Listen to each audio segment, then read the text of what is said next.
आता बघा, आपण एक आता सहयोगी खेळ खेळत आहोत, ज्या खेळाचं नाव आहे नेता ओळखा। या खेळामध्ये आपल्यामधील एका व्यक्तीवरती राज्य असेल, ते आपले सहकारी व्यक्ती वर्गाच्या बाहेर जातील। त्यानंतर आपण सगळ्यांनी मिळून आपल्यामध्ये एक नेता ठरवायचा आणि तो नेता ठरवल्यानंतर नेत्याने टाळी वाजून या खेळाला सुरुवात करायची। जसं नेता कृती करेल त्याच पद्धतीची कृती आपली सगळ्यांची असली पाहिजे। आणि जेव्हा बाहेरचा व्यक्ती आपल्या या वर्तुळामध्ये येईल, गोलामध्ये येईल, तेव्हापासून पुढे नेत्याने वेगवेगळ्या कृती करायच्या, जे की राज्य असणाऱ्या व्यक्तीला लवकर ओळखता आल्या नाही पाहिजे। आणि असा हा खेळ आपण सुरू ठेवायचा। जरी ओळखलं तर त्या व्यक्तीला त्यांच्या जागेवर थांबवायचं आणि दुसऱ्या व्यक्तीला बाहेर पाठवायचं। असं पूर्ण वर्गाला, पूर्ण आपल्या सर्कलला संधी देईपर्यंत हा खेळ आपण सुरू ठेवूया। कोणी इच्छुक आहे सुरुवातीला बाहेर जाण्यासाठी, राज्य घेण्यासाठी? ओके सर चाललेत, Amar Patil sir, Parit sir, sorry. Okay चलो अमर सर। आता हशी मजाक नको, आपण आपल्या खेळावरती फोकस करू, वेळ कमी। अमर सर चला। ओके नेता निवडायचा आपला। हां, आता ते बघतील ना मॅडम ऐका, आपल्याला वेळ कमी आहे, तर एक गोष्ट लक्षात घ्या, आता आपण नेता ठरवायचा। हां नाही, बघायचं नाही। हां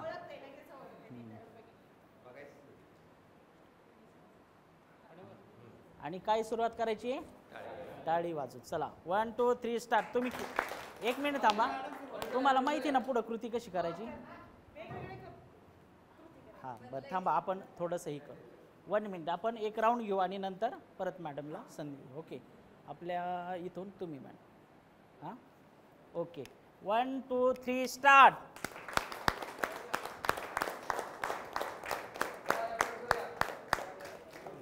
ते आत आल्याच्या नंतर कृती बदलायला सुरुवात करायची, आधीच काय बदलता? हां, तोपर्यंत टाळी वाजवत सुरुवात होईल। Hello hello hello hello hello hello, थोडं थोडं मागे सर, मागे सर। व्हेरी गुड, क्या बात आहे। कृतीवर लक्ष ठेवा, बढिया। 3 चान्स देऊया।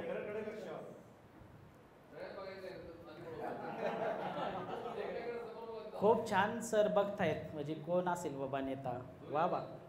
आणि बऱ्याच वेळा काय होतंय खेळामध्ये, आपण ज्याच्याकडे लक्ष देतो ना त्याने कृती बदललेली असते, तो नेता नसतो। आणि नेता नेहमी पुरुषांमधूनच असतो असं पण काही नसतं ना, म्हणजे त्यात बी बदल होऊ शकतं।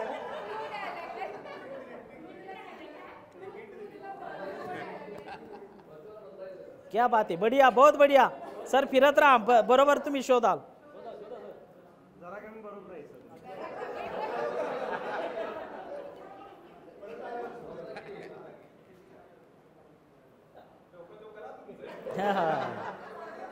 उलट झोपलेला मेंदू जागा होईल आता।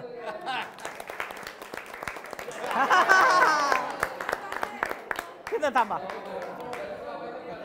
Very good sir, very good. सरांसाठी एकदा टाळ्या वाजूया आपण। मॅडम जावा तुमच्या गावाला, जावा।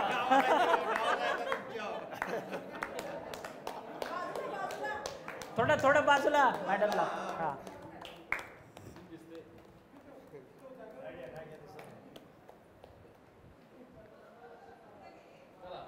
1 2 3 स्टार्ट।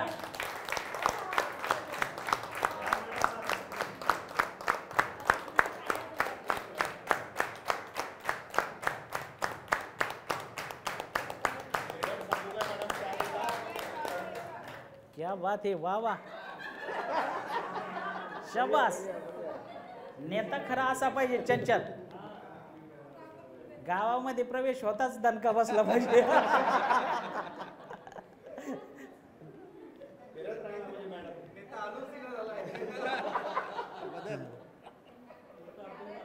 मी थोडा बाजूला होता।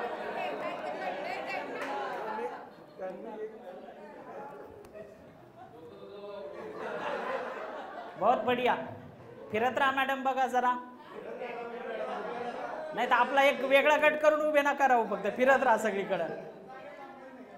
चेंज करा सर.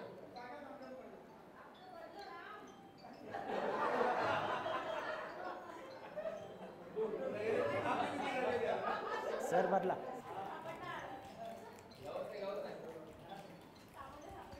हा तुम्ही बोलू नका, नेत्यावरती लोड येत असतो.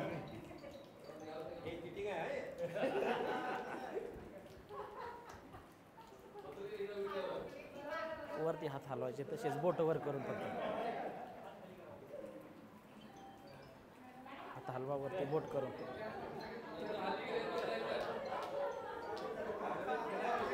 हात हलवा ना, हात हलवा वरती वर, वरच्या वर असे, वरच्या वर हलवा. ठीक आहे, ओके, थँक्यू. तुम्ही सगळ्यांनी खूप चांगला प्रयत्न केला. सगळ्यांचं खूप खूप अभिनंदन. एकदा जोरदार टाळ्या वाजून जागेवर बसू आपण. वा, चला.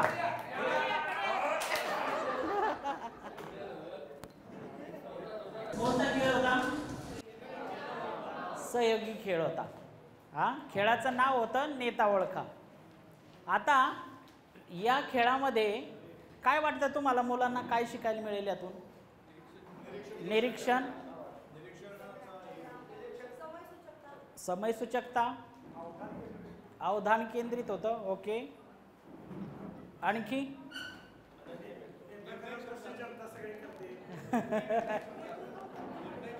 निर्णय क्षमता, बरोबर.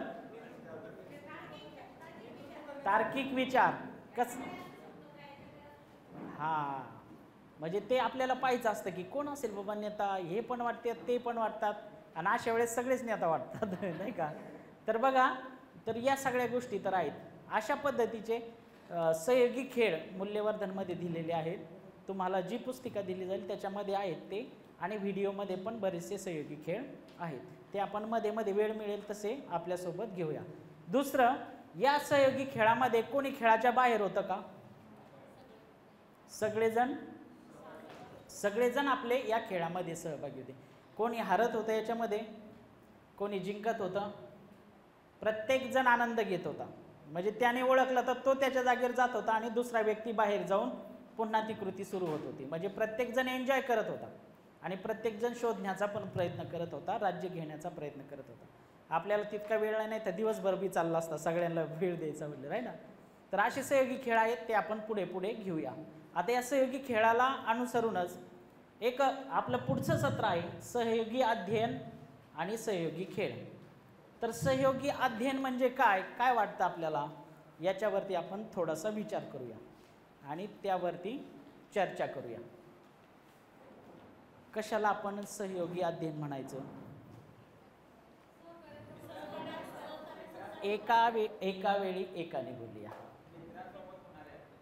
काय? मित्रांसमवेत होणारे अध्ययन. हा मॅडम, सहकारी मित्रांसोबत, त्याला पियर लर्निंग पण म्हणतात का? अच्छा, आणखी? समवयस्कां सोबतचं शिकणं. ओके, आणखी? सहयोगी या शब्दाची फोड करा. सहकार्यासोबत. आणखी? सहाध्यायी म्हणजे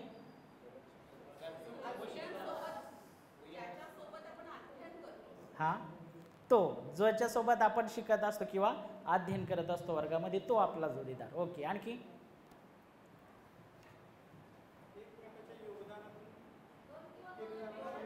दोन किंवा दोनापेक्षा जास्त गटामध्ये शिकणं, एकमेकांच्या मदतीने, एकमेकांच्या सहकार्याने.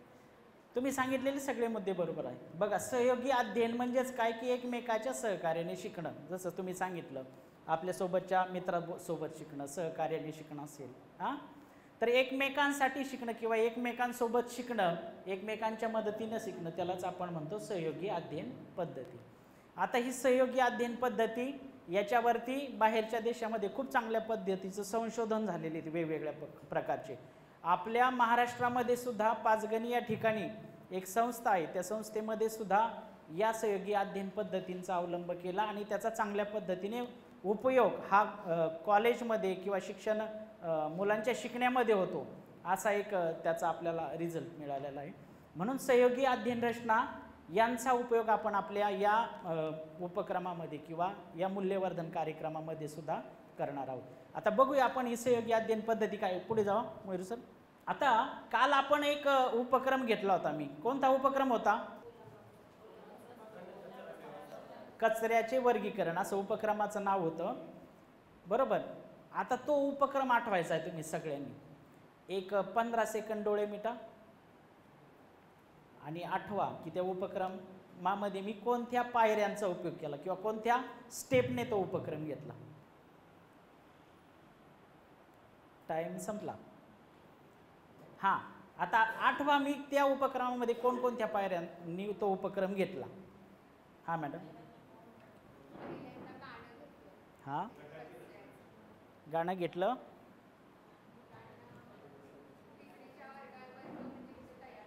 हां हां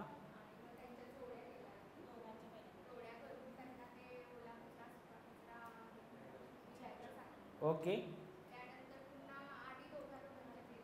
हां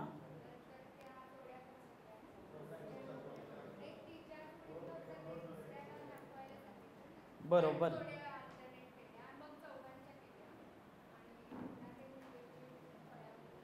म्हणजे एका जोडीला शेजारच्या जोडीपाशी बसून आपली यादी तुम्ही एकमेकांशी शेअर म्हणजे चर्चा करा आणि काय वेगळे मुद्दे येतात ते एकत्रित तुमच्या चौघांची मिळून एकच यादी बनवायची असं त्यामध्ये सांगितलं. पुढे म्हणजे एक तर प्रास्ताविक झालं उपक्रमाचं. त्यानंतर उपक्रमात काय करायचंय याच्या सूचना दिल्या. म्हणजे तुम्ही जोडीमध्ये बसा, गटामध्ये बसा आणि गटामध्ये बसल्यावर काय काम करायचं त्याचा एक प्रश्न किंवा तो प्रसंग तुम्हाला दिला.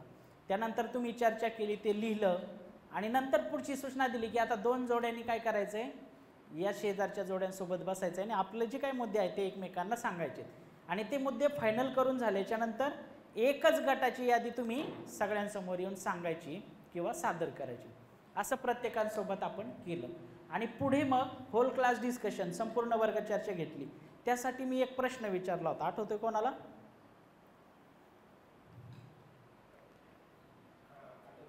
हां हां, म्हणजे सुका कचरा आणि ओला कचरा वेगळा का करायचा असा प्रश्न होता. म्हणजे तेच सरांनी थोडं हे केलं पण आठवला. खूप छान. म्हणजे तर का करायचं याच्यावर मी सगळ्या वर्गासोबत चर्चा घेतली ती बघा. का केलं पाहिजे आपण असं, कशासाठी करतो रे, या पद्धतीने आपण पुढे गेलो. म्हणजे ह्या पायऱ्या आहेत आणि या पायऱ्याने आपण एक उपक्रम घेत असतो आणि त्यामध्ये आपण कोणती रचना वापरली होती काल? जी कृती आपण केली ती किती लोकांमध्ये केली होती? हां, विश्लेषण केलं, बरोबर. तर आता बघा मग तो उपक्रम मी जो घेतला म्हणजे वेगळा घेतला. आपण नियमित जे उपक्रम घेतो आणि कालचा उपक्रम याच्यामध्ये तुम्हाला वेगळेपणा जाणवला का? म्हणजे जे आपण पाठ वर्गामध्ये घेतो असं म्हणूया आपण आणि काल घेतलेला उपक्रम याच्यामध्ये काही वेगळेपणा तुम्हाला जाणवला का? काय? उपप्रश्न.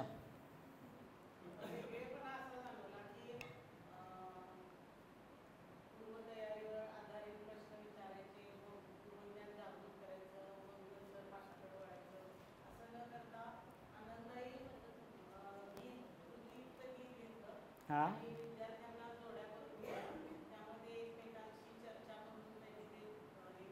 हां बरोबर.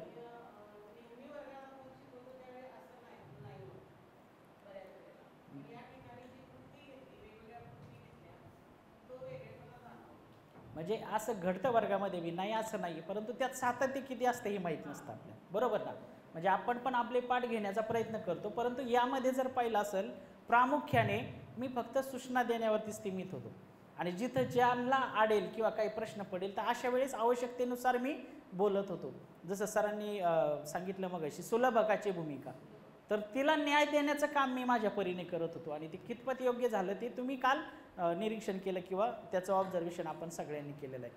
शिक्षकांचं बोलणं कमी होतं, विद्यार्थ्यांना बोलण्याला जास्त वाव दिला जात होता.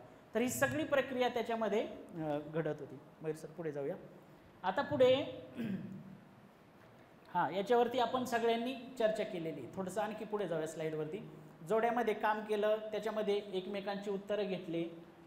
हां, आता या सहयोगी अध्ययनाची काय वैशिष्ट्य येतं, एकमेकांच्या सहकार्याने शिकतो आपण, म्हणजे नेमकं त्यामध्ये काय काय होतं, तर याचे एक 4 मुद्दे आहेत, ते आपण पुढे घेऊया आणि ते आपण सगळेजण एकदा वाचा शांतपणे, 4ही मुद्दे.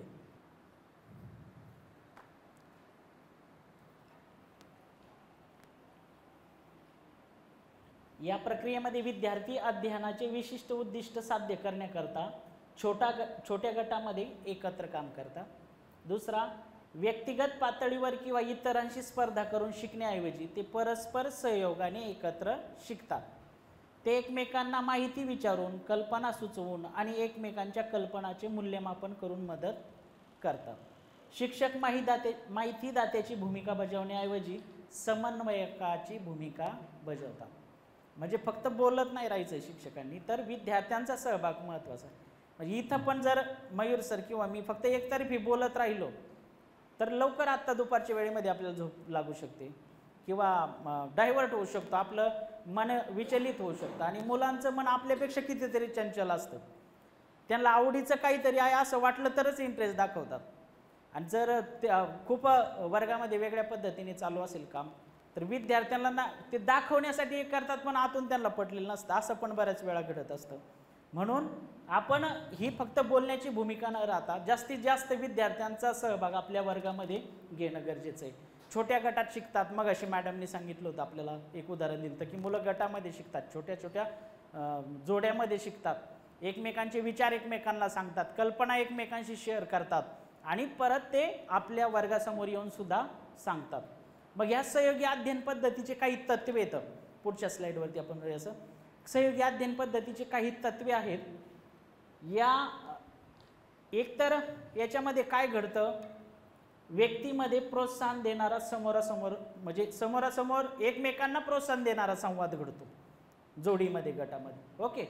नंतर सकारात्मक परस्परावलंबन असतं, सकारात्मक लक्ष आपण मग अशी पाहिलं, पण इथं सकारात्मक परस्परावलंबन म्हणजे तुम्ही एकमेकांचे मुद्दे खोडत नाहीत, बरोबर काय आहे किंवा ते चुकीचं कसं आहे याच्यावरती एकमतावरती येतात चर्चा करून, हे महत्त्वाचं आहे. त्याला आपण म्हणतो सकारात्मक परस्परावलंबन. जी काही चर्चा होती ती एक चांगल्या विचाराने किंवा चांगला धागा घेऊन ती चर्चा घडत असते. भरे मुद्दे चुकीचे असले चर्चेमध्ये तर ते चुकीचे कसे आहेत याच्यावरती आपण एकमत करतो विद्यार्थ्यांचा आणि ते पुढे सादर करण्यासाठी सांगत असतो. पुढे मयूर सर, व्यक्तीची व गटाची जबाबदारी असते. म्हणजे प्रत्येक जण त्या गटामध्ये जर काम चांगलं झालं तर ही आमची चौघांची जबाबदारी आहे, आणि जर त्या कामामध्ये काही कमी जास्तपणा झाला किंवा नाही समजलं तर तीही आमच्या चौघांची जबाबदारी आहे. म्हणजे कोणी एक जण त्याच्यातून डायव्हर्ट होत नाही. म्हणजे जसं आपण म्हणतो एका जणाकडून जर उत्तर चुकलं तर कदाचित सगळा वर्ग त्याला हसेल, पण गटाकडून काही झालं तर ते समजतील की आमची चौघांचं पण आम्ही आणखी याच्यावरती असा विचार करायला पाहिजे होता. मग ते व्यक्तिगत न घेता काय होतं, ती जबाबदारी गटाची असते, सांघिक जबाबदारी असते. बरोबर. पुढे, व्यक्ती अंतर्गत व लहान गटातील कौशल्य विकसित होतात. मयूर सरांच्या सत्रामध्ये पण चर्चा करताना कोणतरी म्हणलं सामाजिक कौशल्य विकसित होतात. कोणती सामाजिक कौशल्य असतात? काय काय? सहकार्य वृत्ती, आणखी समानता, बंधुभाव, आणखी एकमेकांचा आदर करणं असेल, आणखी सामाजिक कौशल्य आपण पर्यावरण विषयक काय सामाजिक कौशल्य आपण म्हणतो ना विद्यार्थ्यांमध्ये ती रुजली पाहिजे, जसं चर्चा आणि ती. मग कोणती ती कौशल्य? असा प्रश्न आपल्याला शिक्षक पण विचारू शकतात ना, त्यांच्या समोर जर शब्द दिसला ते म्हणणार सांगा तुम्ही. संवाद कौशल्य. ओके.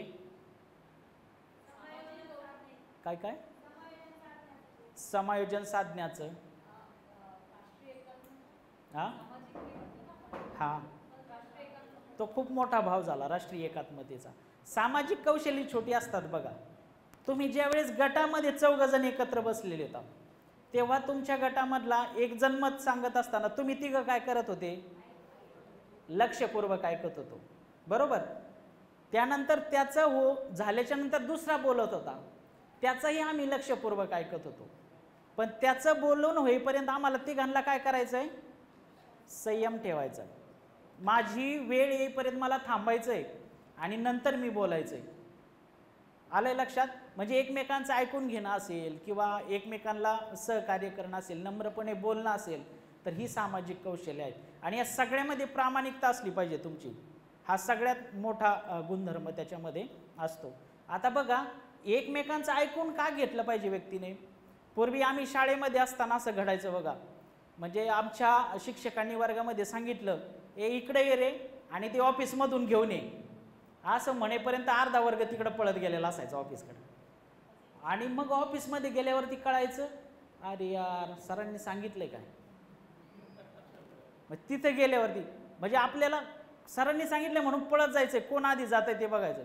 म्हणजे ऐकून न घेतल्यामुळं तिथे गेल्यावर काय प्रश्न पडतो, अरे आणायला सांगितलं पण काय सांगितलंय, लक्षात येत नाही ना. म्हणजे लक्षपूर्वक ऐकणं ही फार गरजेची बाब आहे. आणि तेही आपल्या या कौशल्यामध्ये, छोट्या गटातल्या कौशल्यामध्ये विद्यार्थ्यांना शिकायला मिळतं. सामाजिक कौशल्य कोणते असतात याचा मी आता तुम्हाला होमवर्क देणार आहे. तुम्ही गुगलवरती सर्च करायचं आणि उद्या सकाळी आल्याच्या नंतर मला सांगायचे. सामाजिक कौशल्ये कोणकोणती आहेत हे तुम्ही गुगलवरती सर्च करा, कसे शोधा किंवा चर्चेतून ठरवा आणि उद्या आल्याच्या नंतर आम्हाला सांगा. ठीक आहे. त्यानंतर गट प्रक्रियेबाबतचे चिंतन, म्हणजे जी काही गटामध्ये क्रिया होती त्याच्यावरती सगळेजण एकमेकांसोबत चिंतन करत असतात. आता बघा, ही 5 टप्पे म्हणजे ही सहयोगी अध्ययन पद्धतीची ही 5 तत्वे आहेत, महत्त्वाची तत्वे.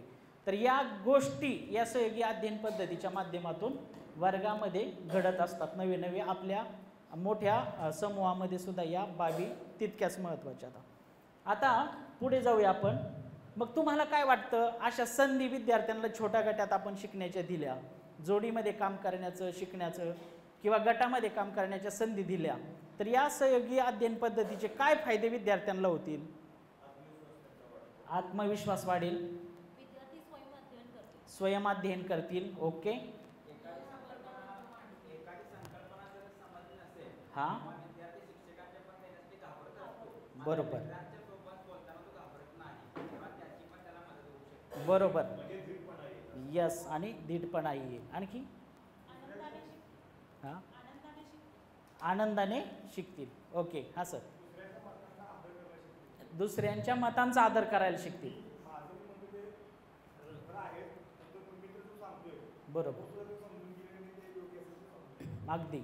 आणखी सहकार्य भावना वाढेल.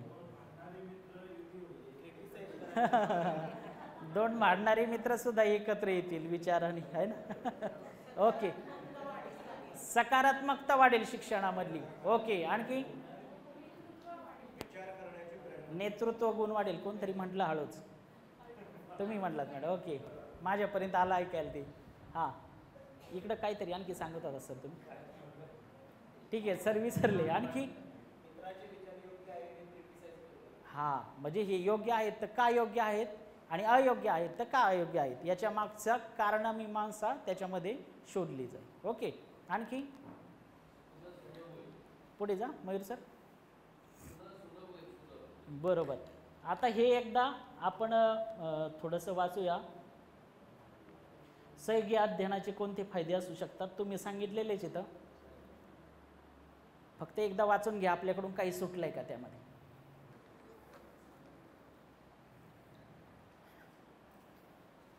लहान गटात चर्चा झाल्यामुळे उच्च पातळीवरील व महत्त्वाच्या वैचारिक क्षमतांचा विकास होतो. हा सगळ्यात महत्त्वाचा फायदा आहे. आपण विद्यार्थ्यांना उच्च पातळीवरील क्षमता विकसित करण्यासाठीच्या कृती देतो. याच्यामध्ये तुम्ही मूल्यवर्धनचा कोणताही उपक्रम पाहिला तर त्या उपक्रमामध्ये आपण विद्यार्थ्यांच्या विचाराला चालना देणारे प्रश्न विचारलेले आहेत. म्हणजे तुम्हाला त्याचा अनुभव प्रत्यक्ष उपक्रम घेताना उद्या आपण घेणार आहोत, तर त्यामध्ये तुम्ही ते घ्यालच. आता मग या सहयोगी अध्ययन रचना कोणकोणत्या आहेत तुम्हाला माहीत असलेल्या काही सांगू शकता तुम्ही? म्हणजे काही तुम्ही वर्गामध्ये उपयोग करता का अशा सहयोगी अध्ययन रचनेचा, किंवा पूर्वीच्या मूल्यवर्धनमध्ये तुम्ही काय उपयोग केलेला आहे का? गटात काम, बरोबर. आणखी बरोबर सांगितले, एक गटात काम देतो आपण. हां ते म्हणजे जोडी रचना एक करता तुम्ही, बरोबर. आणखी जाऊया पुढे. हा, उपक्रम आपण गटामध्ये देतो त्यांना शाळा स्तरावरती. आता या सहयोगी अध्ययन रचना कोणकोणत्या आहेत? पुढे जा मयूर सर पूर्ण. आता बघा, सहयोगी अध्ययन रचना या दोन प्रकारच्या आपण पाहणार आहोत. एक पहिली रचना आहे जोडी रचना आणि दुसरी आहे गट रचना. तुम्ही लिहून घ्या वाटलंच तर. एक जोडी रचना आणि गट रचना हे सहयोगी अध्ययन पद्धतीचे दोन मत. हा, सहयोगी अध्ययन पद्धतीचे हे दोन प्रकार आपण पाहणार आहोत. एक आहे जोडी रचना आणि दुसरा आहे गट रचना. आता याच्यामध्ये सुरुवातीला आपण बघूया जोडी रचना. आता जोडी रचनेच्या उपप्रकार आहेत, म्हणजे जोडी रचना घेण्याचे काही प्रकार आहेत. तर तो पहिला आहे थिंक पेअर शेअर, दुसरा आहे पेअर डिस्कस शेअर, तिसरा आहे थिंक राईट पेअर शेअर आणि चौथा आहे थिंक पेअर कंपेअर शेअर. आता आपण या जोडी रचनेचा थोडा विस्ताराने अभ्यास करूया किंवा ती समजून घेऊया. पहिलं तर जोडीमध्ये किती व्यक्ती असतात? 2. जर माझ्या वर्गामध्ये 11 विद्यार्थी असतील तर किती जोड्या तयार होतील? 5 जोड्या. एक शिल्लक राहील, त्याचं काय करायचं? हा, म्हणजे 5 जोड्या होणार नाहीत, मग 4 जोड्या होतील आणि एक त्रिकूट होईल, बरोबर ना? म्हणजे तिसऱ्याला आपण ऍड करतो. जोडीमध्ये जर जास्त झाला, कमी झाला तर त्रिकूट होईल, त्यापेक्षा जास्त व्यक्ती एकत्र येणार नाहीत. आता पहिली रचना आहे थिंक पेअर शेअर. मला सांगा बरं, थिंक पेअर शेअर याच्यावरून काय अर्थ लागतो तुम्हाला? थिंक पेअर शेअर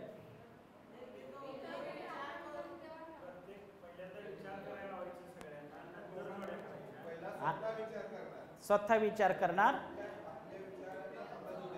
आपला विचार आपल्या जोडीदाराला सांगणार आणि मग तो सगळ्यांसमोर येऊन शेअर करणार. Think pair share. आता बघा, याचं आपण एक प्रत्यक्ष वर्गामध्ये काय करू, त्याचं एक छोटासा डेमो घेऊ. या रचनेमध्ये सुरुवातीला जोडी करायची. जोडी केल्यानंतर दोघं आपल्या जोडीमध्ये येतील. मग त्यांना एक प्रश्न द्यायचा आणि त्या प्रश्नावरती त्यांनी वैयक्तिक विचार करायचा आहे. सुरुवातीला वैयक्तिक विचार करण्यासाठी साधारणतः तुम्ही 1 मिनिटाचा वेळ त्यांना देऊ शकता, अर्धा मिनिट 1 मिनिट प्रश्नाच्या तीव्रतेवरती. हां, तर तो विचार करत असताना पूर्ण विचार होईपर्यंत त्यांनी वैयक्तिक विचार करायचा आहे आणि तो विचार करून झाल्याच्या नंतर आपल्या जोडीदारासोबत चर्चा करायची. चर्चा करत असताना एक जण अगोदर बोलेल, दुसरा त्याचं बोलणं हे लक्षपूर्वक ऐकेल किंवा ध्यान देऊन ऐकेल. परत दुसरा बोलेल, पहिल्याने ते लक्षपूर्वक ऐकायचं आणि दोघांची चर्चा झाल्याच्या नंतर ते वर्गासमोर येऊन त्यांनी त्याचं सादरीकरण करायचं. त्याला आपण म्हणतो think pair share. Think pair share. आता याच्यासाठी मी तुम्हाला एक प्रश्न देतो. आता तुम्ही जोड्यामध्ये बसा सर, दोघांमध्ये. हां, जोडीत दोघेजण समोरासमोर बसलात सगळेजण. हां, फिरून बसा फक्त, तुम्ही आणि मॅडम. नाही, ते दोघं जण आहेत, तुम्ही दोघं. हां, तुम्ही इकडे बसा. आता तुमच्यासाठी प्रश्न असणार आहे की एका शिक्षक म्हणून आपल्याकडे कोणकोणती कौशल्य असायला पाहिजे. यावरती सुरुवातीला तुम्ही काय करायचं आहे? पहिला विचार करायचा आहे आणि तो विचार करून झाल्याच्या नंतर आपल्या जोडीदाराला तो सांगायचा आहे आणि दोघांची चर्चा करून झाल्यानंतर जेव्हा मी तुम्हाला सांगेल तेव्हा तुम्ही वर्गासमोर येऊन सादर करायचं. अर्धा मिनिट विचार करा. शिक्षक म्हणून आपल्याकडे कोणकोणती कौशल्य असायला पाहिजे?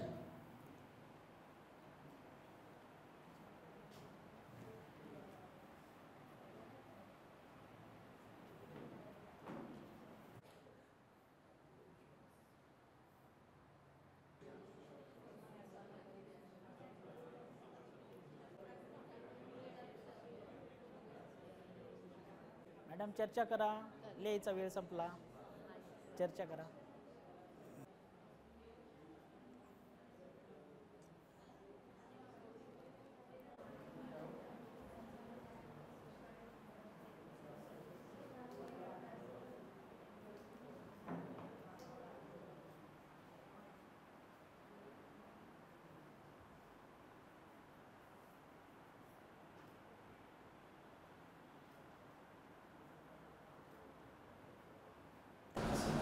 तुम्ही सगळ्यांनी खूप चांगली चर्चा केली, परंतु आता चर्चा करून आपली पूर्ण झालेली आहे. आता एका जोडीने समोरून आपलं सादरीकरण करायचं. ओके, मी सांगेन त्या जोडीने समोरून आपलं सादरीकरण करायचं. या तुमची जोडी मॅडम सरळ. प्रश्न काय होता तो सांगा आणि त्याचं उत्तर. हां, आम्हाला दिलेला प्रश्न होता, शिक्षक म्हणून आपल्यामध्ये कोणती कौशल्य असायला पाहिजे. यामध्ये शिक्षक हा अभ्यासू पाहिजे, संवेदनशील, सर्जनशील, नेतृत्व गुण असणारा पाहिजे, सहकार्यवृत्ती, त्याचं व्यक्तिमत्व प्रभावी असायला पाहिजे, संवाद कौशल्य त्याच्याकडे पाहिजे, तंत्रस्नेही पाहिजे. ओके. हां सर. हे सर्व म्हणजे अष्टपैलू व्यक्तिमत्वाचा शिक्षक असावा. ओके, तुम्हाला सेम मुद्दे आहेत. Very good. यांच्यासाठी एकदा आपण टाळ्या वाजूया. छान. आता हे फक्त आपण डेमो तत्वावरती पाहतोय. अशा पद्धतीने जी आपण रचना करून घेणार आहोत तिला म्हणायचं थिंक पेअर शेअर. सुरुवातीला विचार करायचा आहे तुम्हाला, नंतर आपल्या जोडीदाराला सांगायचा आहे आणि जोडीदाराला सांगितल्याच्या नंतर तो आपल्या वर्गासमोर येऊन सांगायचा आहे. आता आपण जाऊया दुसऱ्या रचनेवरती. काय आहे दुसरी रचना? Pair discuss share. आता याचा अर्थ तुम्ही मला सांगा. जोडी करायची. हां सर, तुम्ही सांगा. हां, बरोबर.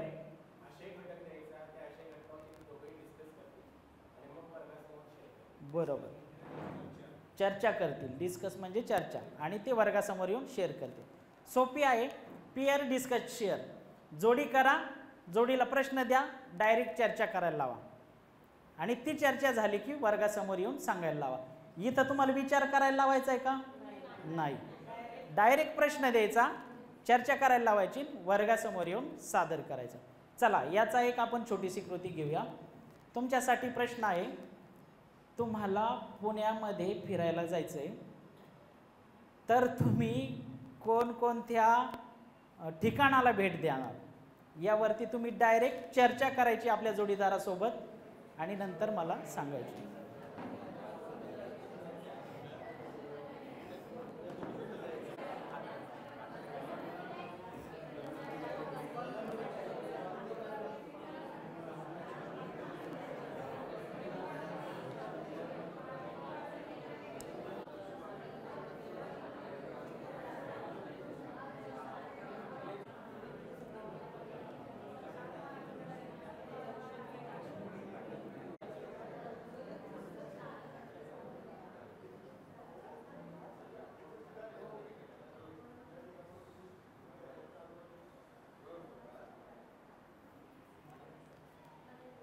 ओके, थँक्यू, धन्यवाद. आपली चर्चा करून झालेली आहे. आता आपण एका जोडीला समोर सादरीकरणासाठी बोलूया. कोण येते व्हॉलेंटरी? कोण येते स्वतःहून पुढे? हां, या. आम्हाला प्रश्न होता, पुण्याला फिरायला जायचं आहे, कोणकोणत्या ठिकाणाला भेट द्या. 1 मिनिटात चर्चा पूर्ण. सुट्टीचा दिवस आहे, पुढे दर्शनची गाडी करूया की आपल्याला सगळे ठिकाण दाखवतात, आपल्याला माहीत नाही ते पण दाखवते. अशी चर्चा दोघांची 1 मिनिटात झाली. तुम्हाला काय सांग? सण होत असताना त्याच्यामध्ये अशी चर्चा झाली की आपल्याकडं जवळ मोटरसायकल जायचं असेल तर आपल्याला जवळचे ठिकाण बघता येतील. तर त्याच्याऐवजी आपण एखादी मोठी गाडी गेली तर आपल्याला दगडूशेठ गणपती आहे किंवा शनिवारवाडा आहे किंवा सिंहगड आहे, अशा वेगवेगळ्या ठिकाणांना आपल्याला भेटी देता येतील. वा वा, छान. यांच्यासाठी एकदा आपण टाळे वाजूया. ऐकूया सगळेजण. सरांनी प्रश्न टाकला होता आपल्याला की तुम्हाला वेळ आहे आणि पुण्यामध्ये फिरायचं तर तुम्ही कुठल्या ठिकाणांना भेट द्या. तर आम्ही ठरवलं की आम्ही बाल नाट्यगृहाला भेट देणार, त्याच्यानंतर आम्ही हिंजवडी IT पार्क बघणार आणि म्युझिकल गार्डन आहे इथं, ते तिथं आम्ही भेट देणार आणि जैन संघटनेचा सगळा परिसर आम्ही बघणार. थँक्यू. त्यांना काय बोलायचं आहे? शिवसृष्टी आहे कात्रजला आणि आता इथं वाघोलीला आले तर तुळापूर संभाजी महाराजांची समाधी आणि वागेश्वर मंदिर म्हणजे आता जवळच आहे तर ही भेट द्यायला आम्हाला आपण संधी द्यावी. दुसरी लक्षात आली, डायरेक्ट प्रश्न दिला जातो आणि त्याच्यावरती चर्चा करून त्याचं सादरीकरण घेतलं जातं. तिसरी आहे थिंक, राईट, पेअर, शेअर. विचार करायचा आहे, तो लिहायचा आहे, नंतर आपल्या मित्रासोबत चर्चा करायची आहे आणि तो वर्गासमोर येऊन सांगायचा आहे. आता राईट म्हणजे लिहिणे. जसं काल कचऱ्याच्या वर्गीकरणामध्ये मी सांगितलं होतं ना, स्वतंत्र लिस्ट बनवा, म्हणजे ओला कचरा आणि सुक्या कचरे, आणि मग आपल्या मित्रासोबत चर्चा करा. आता तुमच्यासाठी प्रश्न आहे, आपण वर्गामध्ये अध्यापन करताना कोणकोणत्या गोष्टी केल्या पाहिजेत आणि कोणकोणत्या गोष्टी नाही केल्या पाहिजेत. कोणत्या गोष्टी आपण करायला पाहिजे आणि कोणत्या नाही, यावरती प्रत्येकाने वैयक्तिक विचार करायचा आणि ते मुद्दे लिहून काढायचे. ते मुद्दे लिहून झाल्यावरती आपल्या जोडीदारासोबत त्यावरती काय करायचं आहे, चर्चा करायची आणि ती चर्चा झाल्याच्या नंतर आपल्या वर्गासमोर येऊन सादर करायचं. ते सादर कोणी करायचं हे मी तुम्हाला सांगतो.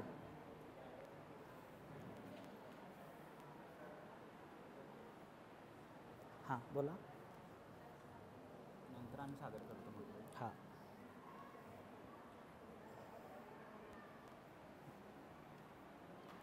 स्वतंत्रपणे विचार अगोदर करायचा आहे, त्यानंतर ते मुद्दे लिहायचेत, मग आपल्या मित्राबरोबर शेअर करायचेत आणि समोर येऊन सादर करायचे.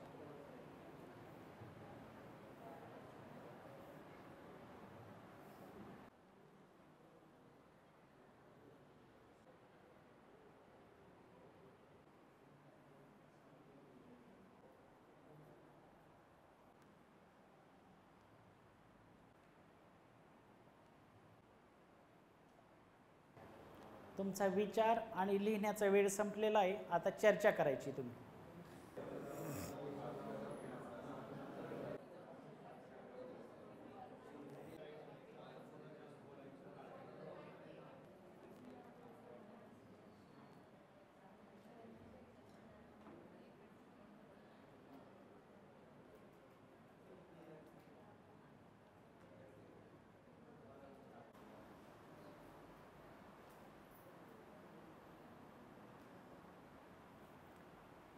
Okay, thank you.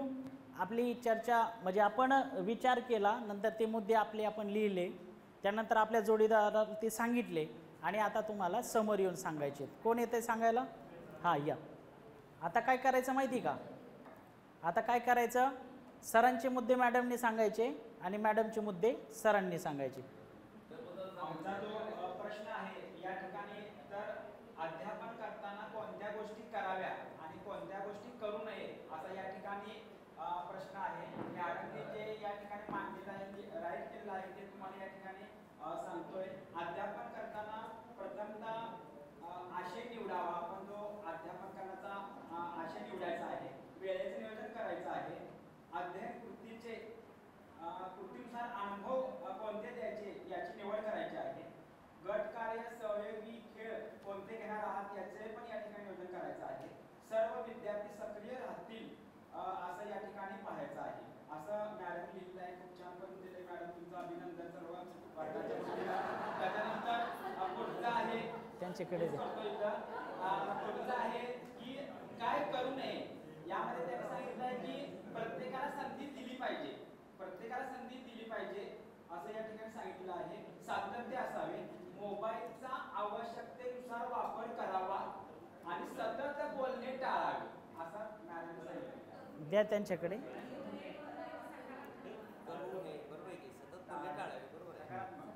आता सरांनी लिहिलेलं आहे की करावयाच्या गोष्टी, त्यामध्ये पहिल्यांदा लिहिलं की अध्यापन नियोजन, म्हणजे योग्य असं अध्यापन नियोजन केलं पाहिजे.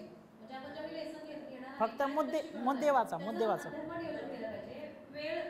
वेळेचा सदुपयोग केला पाहिजे, म्हणजे वेळेत तो घटक शिकवला पाहिजे, घटकाचा अभ्यास केला पाहिजे, सर्व विद्यार्थी सहभाग घेतला पाहिजे, आनंददायी कृती अध्यापनाशी ज्या घटकाशी निगडीत आहेत त्या केल्या पाहिजे, तंत्रज्ञानाचा वापर आणि योग्य असं मूल्यमापन पण त्यांनी म्हणजे करणं असं इथं लिहिलेलं आहे.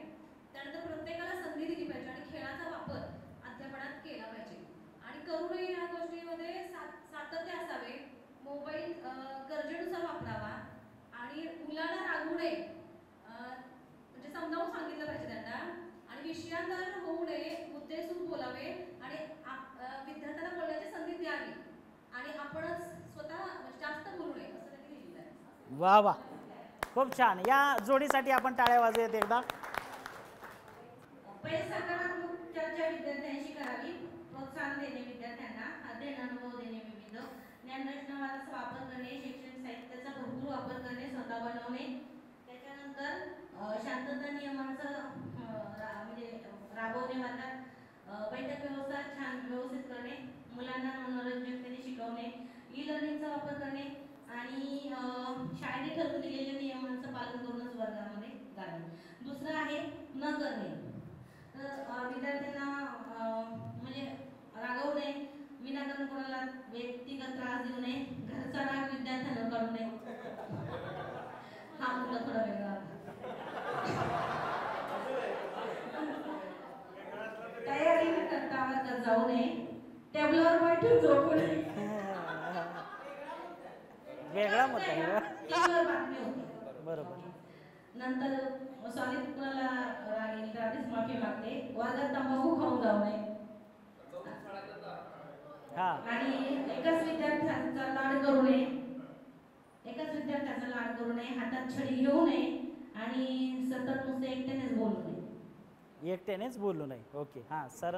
एक दोन मुद्दे ज्यांचे मॅडमचे ते कॅरी ऑन त्याच्यात फक्त ऍड करतोय. शाळेतलं वातावरण, वर्ग वातावरण आनंददायी ठेवावे, सर्वांना समान संधी उपलब्ध करून द्याव्यात आणि काय करू नये, रागाने किंवा ओरडून बोलू नये आणि व्यंगात्मक बोलू नये. वा वा, छान. या जोडीसाठी एकदा टाळ्या वाजूया आपण. बरं, त्यांना डोसा टाळी देऊया आपण एकदा. चला, 1 2 3 स्टार्ट. हे या, हे या, हे या. ही रचना लक्षात आली तुमच्या? काय नाव आहे त्याचं? Think, right, pair, share. आता शेवटच्या आणि लास्ट रचनेवरती आपण जाऊया. Think, pair, compare, share. आता यासाठीचा प्रश्न मी तुम्हाला सांगणार आहे, त्यावरती तुम्हाला अगोदर काय करायचं आहे? विचार करायचा आहे. नंतर तो आपल्या जोडीदाराला सांगायचा आहे आणि जोडीदाराला सांगून झाल्याच्या नंतर आता या जोडीने काय करायचंय? शेजारच्या जोडीसोबत बसायचंय आणि मग आपले मुद्दे यांचे आणि आपल्या मुद्द्यामध्ये काही जास्तीचे मुद्दे आहेत का किंवा नवीन काही माहिती मिळते का यावरती आपण विचार करायचा आणि ती समजून घ्यायची आणि ते झाल्याच्या नंतर मग मी वर्गासमोर बोलेल तेव्हा त्याचं सादरीकरण करायचं. ओके. तर तुमच्यासाठी प्रश्न आहे, सजीव आणि निर्जीव, सजीव आणि निर्जीव वस्तूंची म्हणजे सजीव आणि निर्जीव मध्ये कोणकोणत्या बाबी येतात किंवा कोणकोणत्या सजीव आणि निर्जीवांचं वर्गीकरण करा. सजीव आणि निर्जीव, सजीव आणि निर्जीव गोष्टींचं वर्गीकरण करा.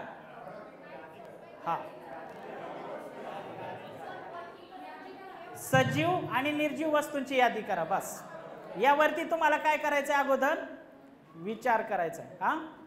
नंतर तो आपल्या जोडीला सांगायचा आहे आणि जोडीला सांगून झाल्यानंतर शेजारी बसलेल्या जोडीसोबत चर्चा करायची आहे आणि जे काही जास्तीचे मुद्दे आहेत का ते समजून घ्यायचे, काही नवीन मुद्दे आहेत का ते समजून घ्यायचे. ओके.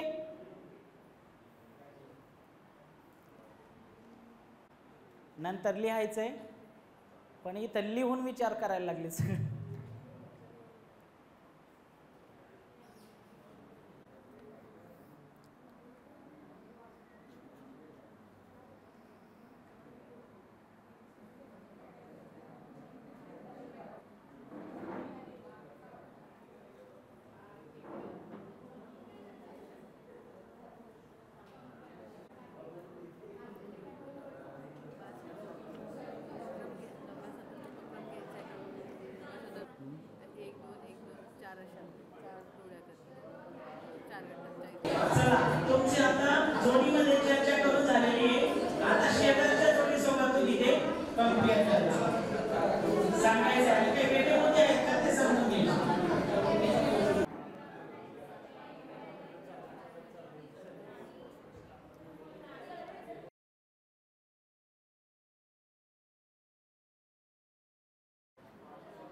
थँक्यू. शांतता संकेतामध्ये मी हात वरती केलं, तुमचा हात वरती आला पाहिजे. माझा हात ज्यावेळेस वरती असेल त्यावेळेस कोणीही बोलणार नाही आणि आपले हात सरळ वरती केले म्हणजे तुम्हीही बोलणार नाही. जेव्हा माझा हात खाली येईल तेव्हा तुम्ही पटकन हात खाली घ्यायचा आहे आणि नंतर शिक्षक सांगतील ती सूचना ऐकायची. आता तुम्ही आपल्या जोडीमध्ये चर्चा केली, नंतर आपल्या शेजारच्या जोडीबरोबर ते कम्पेअर केलेलं आहे आणि आता ते आपल्या वर्गासमोर येऊन तुम्हाला सादर करायचं आहे. कोणता गट येईल आता वर्गासमोर सादर करण्यासाठी? मी सांगू का? मागचा ग्रुप येईल, एकदम मागची. प्रश्न काय होता ते सांगा आणि उत्तर सांगा. एकच यादी बनवायची तुमची सगळ्यांची मिळून.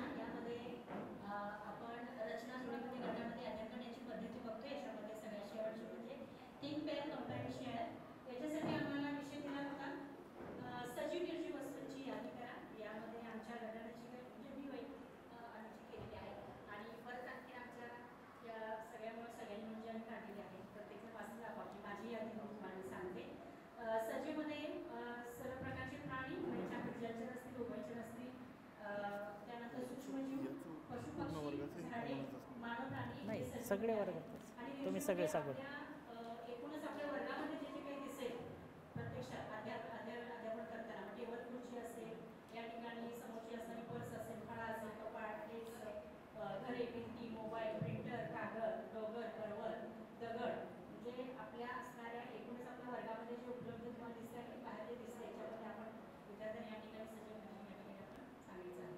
वा छान.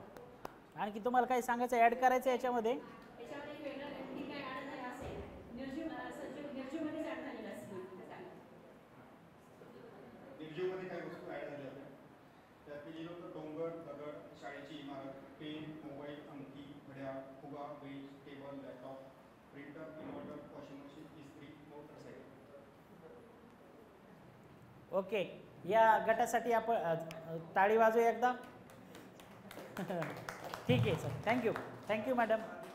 खूप चांगली चर्चा तुम्ही केली आणि आपण ज्या रचनेवरती विचार करत होतो, जी रचना ती होती थिंक, पेअर, कम्पेअर, शेअर. ही काल पण मी तुमच्यासोबत घेतली ती, माहिती आहे तुम्हाला? ही रचना काल जो उपक्रम घेतला त्याच्यामध्ये पण यादी करायला लावली, नंतर शेजारच्या जोडीबरोबर. आता ह्या जोडी रचनेचे 4 प्रकार आहेत. कोणते? जोडी रचनेचे हे 4 प्रकार आहेत. पहिला प्रकार कोणता आहे सांगा पटकन आता. दुसरा, तिसरा आणि चौथा. काही अडचणी येईल आता तुम्हाला? फक्त वर्ग पातळीवरती प्रश्न हे विद्यार्थ्यांच्या लेवलचे असतील आणि तुम्हाला शिक्षक सूचनेमध्ये तसं दिलेलं आहे. आता उदाहरणार्थ आपण एक उपक्रम बघूया. सॉरी, हे बघू, माझे शरीर माझे नियम इयत्ता दुसरीच्या पुस्तकामध्ये जा, त्याच्या सूचना वाचा, म्हणजे तुमच्या आपल्या लक्षात येईल सगळ्यांना. एकच उपक्रमाच्या आपण सूचना वाचून घेऊ आणि पुढे मग गटरचनेवरती आपण जाऊया. माझे शरीर माझे नियम या उपक्रमाच्या शिक्षक सूचना वाचायच्या. पान नंबर 22 आणि सूचना शिक्षक सूचना किती वरती आता तुम्हाला पाहिजे का आज? हां,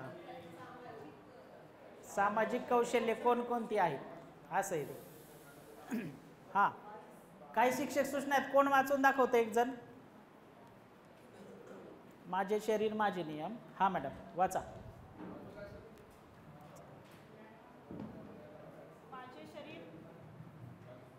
माझे शरीर माझे नियम. यासाठी पहिली सूचना आहे शिक्षणासाठी मुलांच्या जोड्या कराव्यात. विचार करूया ही कृती वैयक्तिकरित्या पूर्ण करण्यास सांगावे. त्यानंतर त्यांना त्यांच्या उत्तराबद्दल जोडीदाराशी चर्चा करण्यास सांगायचं आहे. त्याचबरोबर त्यांची उत्तरे सर्व मुलांसमोर स्पष्ट करून सांगण्याची काही जोड्यांना संधी द्यायची आहे. त्यांना कसे वाटेल याचे वर्णन देखील करण्यास सांगायचं आहे. आणि त्यानंतर चांगला स्पर्श, गुड टच आणि बॅड टच याबद्दल मुलांना सांगायचं आहे. चांगल्या स्पर्शातून काळजी, आपुलकी जाणवते. वाईट स्पर्शातून अस्वस्थता, राग किंवा भीती जाणवते. अनोळखी व्यक्ती तसेच मित्र आणि कुटुंबातील सदस्याकडूनही वाईट स्पर्श केला जाऊ शकतो. त्याचबरोबर तुमच्या वर्गासाठी योग्य भाषा वापरून शरीराच्या खाजगी भागांच्या वाईट स्पर्शाबद्दल सांगावे, यासाठी तुम्ही बाहुली वापरू शकता.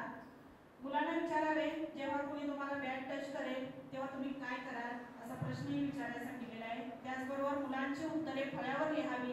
आवश्यकता असल्यास मोठ्याने नाही म्हणणे, मदतीसाठी ओरडणे किंवा एखाद्या विश्वासू मोठ्या व्यक्तीशी बोलणे यासारख्या कृती शिक्षकांनी सुचवायच्या आहेत असं सांगितलं. बरोबर. आता पहिली सूचना होती बघा पुस्तकामध्ये, आपण लक्ष देऊया सगळेजण, की मुलांच्या जोड्या कराव्यात. बरोबर.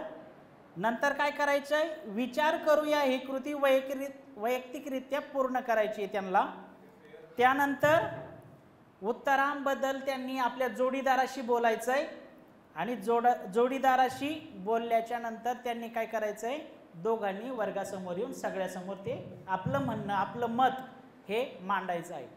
असं काही जोड्यांचं आपण करून घेऊ शकतो. म्हणजे ही रचना कोणती झाली, थिंक पेअर शेअर. आलं लक्षात. अशा पद्धतीने वेगवेगळ्या उपक्रमामध्ये इथं जी पान नंबर दिलेत तिथं तुम्हाला त्या रचनेचा उपयोग केलेली काही ठराविक उदाहरणं ठेवलेली आहेत आपल्यासमोर. तर असं प्रत्येक उपक्रमामध्ये कोणती ना कोणती रचना वापरलेली आहे आणि तिचा उपयोग हा या पुस्तकामध्ये केला गेलेला आहे. या जोडी रचनेमध्ये काही अडचण, काही प्रश्न. 22 विद्यार्थी असतील तर किती जोड्या होतील, 11. अर्धे करायचे. बरोबर. 50 असतील तर 90 असतील तर 45. ओके. आणि 43 असले तर 21 दुने 42. 20 जोडे आणि 1 त्रिकोट. Okay, very good. म्हणजे जोडी रचनेविषयीची संकल्पना आपली स्पष्ट झालेली आहे आणि 2 पेक्षा जास्त विद्यार्थी आपण जोडीमध्ये ठेवायचे नाही. जर जशी परिस्थिती मी सांगितली, 1 विद्यार्थी उरला तर तिघांना आपण एकत्र बसवायचं, त्याला आपण म्हणतो त्रिकोट. ओके, पुढे जाऊया. आता दुसरी रचना आहे, दुसरी जी रचना प्रमुख रचना आहे ती आहे गटरचना. काय आहे, गटरचना. आता गटरचना म्हणजे काय किंवा काय त्या संदर्भात काही माहिती आहे तुम्हाला?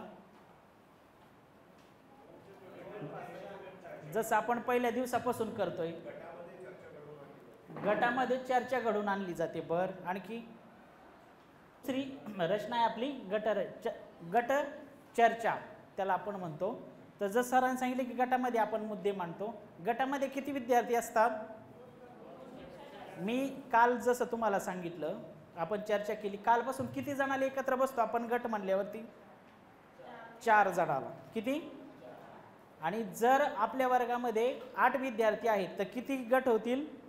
2. जर 16 विद्यार्थी आहेत किती गट होतील? किती? 4. 2 ला आपण जोडी म्हटलंय. 8चे 2 गट. ठीक आहे.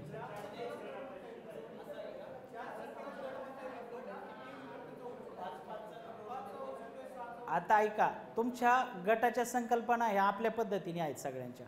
म्हणजे गटामध्ये खेळ घेणं बऱ्याच विद्यार्थ्यांमध्ये, ती संकल्पना आपण वापरणार नाही. इथं आपण कोऑपरेटिव्ह लर्निंग स्ट्रक्चर मधले गट समजतो. त्यामध्ये 4चा हा कॉन्स्टंट ग्रुप असतो. 4 विद्यार्थ्यांचा ग्रुप. जसं तुम्ही 4 एकमेकांसमोर बसता, कालपासून आपण बघतो. तर एका गटामध्ये 4 जण असतील. जर आपल्या वर्गामध्ये 27 लोक असतील तर किती गट होतील मला सांगा?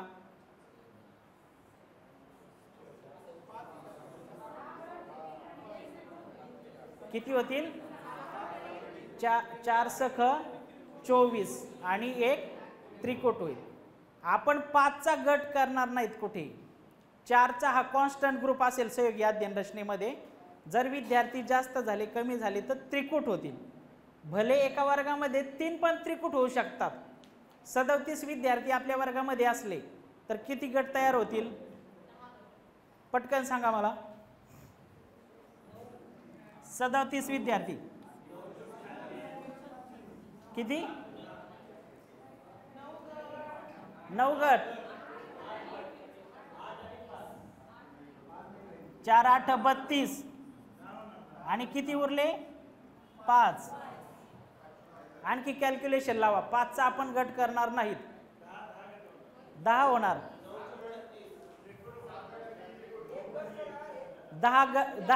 10 गट होण्यासाठी 40 लोक लागतील, आपल्याकडे 37 आहेत.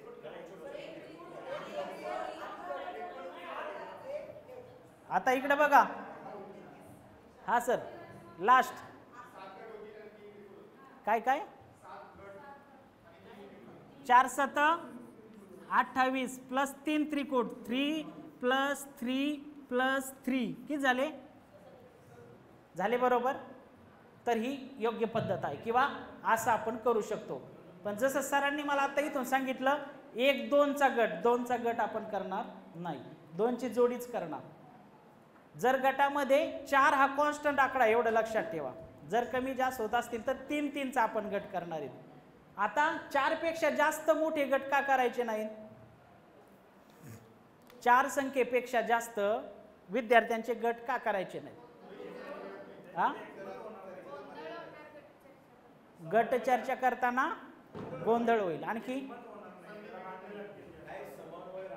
समन्वय राहणार नाही,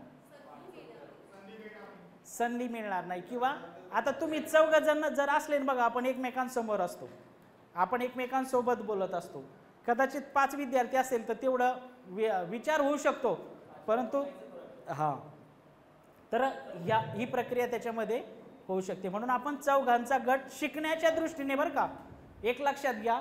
तुम्ही म्हणतात की 10 जणांच्या ग्रुपमध्ये आम्ही सहयोगी खेळ घेतो, तो ग्रुप वेगळा आणि अध्ययन रचनेमधील ग्रुप वेगळे. हे आपण यातला मेन फरक आपण लक्षात घेतला पाहिजे. जोडी दोघांची, गट 4 हे कॉन्स्टंट आहे. जिथं कमी पडतील तिथं आपण 3 जण ॲडजस्ट करू, पण जिथं गट ही संकल्पना असेल तिथं जोडी करायची नाही. 3 किंवा 4 हा कॉन्स्टंट आकडा आपण त्याच्या 5 असतील तेव्हा 3 आणि 2 म्हणजे विद्यार्थी संख्या कमी असेल तर तिथं तुम्हाला चेंजेस करावं लागेल. तिथं म्हणजे स्थानिक परिस्थितीला अवलंबून जर 3च विद्यार्थी असेल आणि गट सांगितला असेल तर 1 गट होईल तिथं. म्हणजे ते तुम्हाला ठरवावं लागेल, तुम्हाला तो निर्णय घ्यावा लागेल. कारण परिस्थिती काही आपल्या हातात नसतात, त्याला परिस्थितीला अनुरूप कृती आपल्याला करावं लागतात. तर तशी सिच्युएशन, बरोबर, लवचिकता त्याच्यामध्ये आपल्याला ठेवता येते. आता तुम्ही सगळ्यांनी इयत्ता 4थीचा मेरा नाम बिन्सा है, मेरा नाम बिन्सा है असा उपक्रम आहे, त्या उपक्रमाच्या सूचना वाचायच्या. उपक्रम पण वाचा आणि त्याच्या सूचना वाचा. आता हा उपक्रम आपल्या वर्गामध्ये करून घेताना तुम्ही कोणत्या सूचना विद्यार्थ्यांना द्याल तर ते तुम्ही आता 1 जणाने इथे येऊन सांगायचं.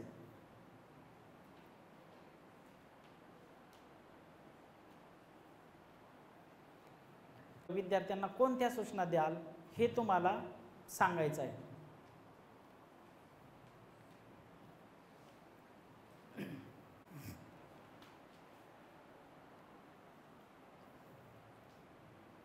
चर्चा करा त्यावर, कशा आपण सांगू शकतो या सूचना वर्गाला, अशी चर्चा करा एकमेकांसोबत.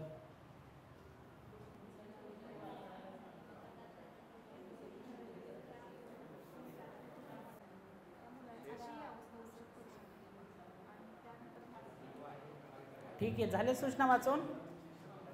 कोण सांगताय काय आपल्याला वर्गामध्ये तो उपक्रम घ्यायचा आहे तर काय काय स्टेप आपल्याला ध्यानात घ्यायच्यात किंवा काय सूचना विद्यार्थ्यांना द्यायच्यात? गट चर्चेसाठीच्या कोणत्या सूचना विद्यार्थ्यांना आपण या उपक्रमातून देणार ते सांगायचंय मला. ऐकूया आपण सगळेजण. आधी मेरा नाम बिन्सा है ही जी गोष्ट आहे ती कसं आहे, मुलांना आणि मुलांचे जर गट करायचे आणि गटामध्ये ही गोष्ट वाचायला सांगायचे. नंतर त्यांना म्हणजे वाचल्यानंतर की तुम्हाला काय कृती करायला सांगितली ते सांगायचं आहे. गटामध्ये काही गटांना परत संधी द्यायची की काय कृती सांगितली ते मी इतर गटांना परत एकदा समजावून सांगायचे. त्याच्यानंतर मग त्यांना पुरेसा वेळ द्यायचा शिक्षकांनी आणि वेळ देऊन गटामध्ये काम करायला सांगायचं. आणि गटातली कृती अशी असणार आहे की गोष्ट वाचल्यानंतर दिवसाला जे करमत नव्हतं तर ती थोड्या दिवसात ती त्या शाळेत रमली आहे हा शेवट करायचा आहे. तर त्याच्यासाठी तुम्ही ती गोष्ट कशी रंगवाल, गोष्टीचा शेवट कसा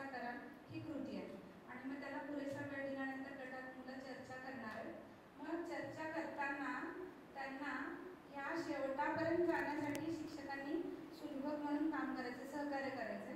असे काही प्रश्न तयार करायचे, सांगायचे की त्या प्रश्नाचं उत्तर त्या शेवटकडे नेईल.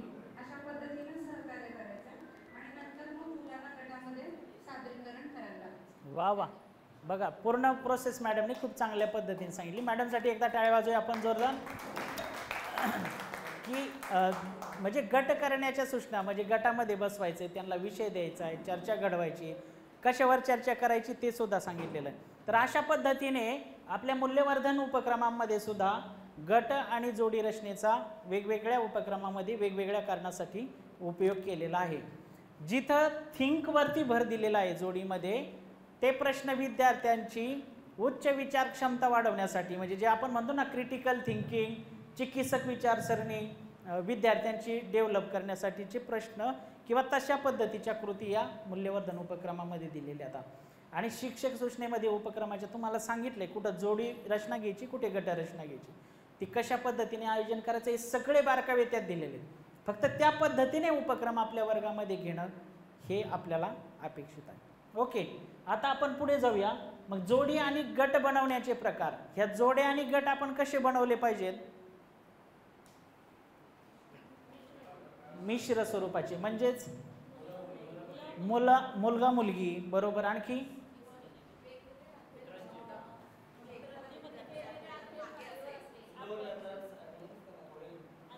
जलद गतीने शिकणारे, मध्यम गतीने शिकणारे, असं सरांचं म्हणणं आहे. हां मॅडम तुम्ही काहीतरी सांगत होते. ओके, तेच होतं. बरं, जोड वर्ग असेल तर तिथं आपण विद्यार्थी संख्येवर ते डिपेंड करतं, म्हणजे एकत्र करणं किंवा नाही करणं असं. बरोबर. आणखी एक झालं, मुलगा मुलगी एकत्र असली पाहिजे, विविध क्षमतेची मुलं एकत्र असली पाहिजेत, जलद गतीने मध्यम गतीने शिकणारा सोबत असला पाहिजे. वेगवेगळ्या इयत्तेची नाही, आपण एका इयत्तेसाठी हे बघतोय. हा, आणखी कशा पद्धतीच्या जोड्या बनवू शकतो? हा, मित्र, हा म्हणजे झालं ते एक मुलगा मित्रांच्या जोड्या बनवू शकतो. बरोबर, मित्रांच्या.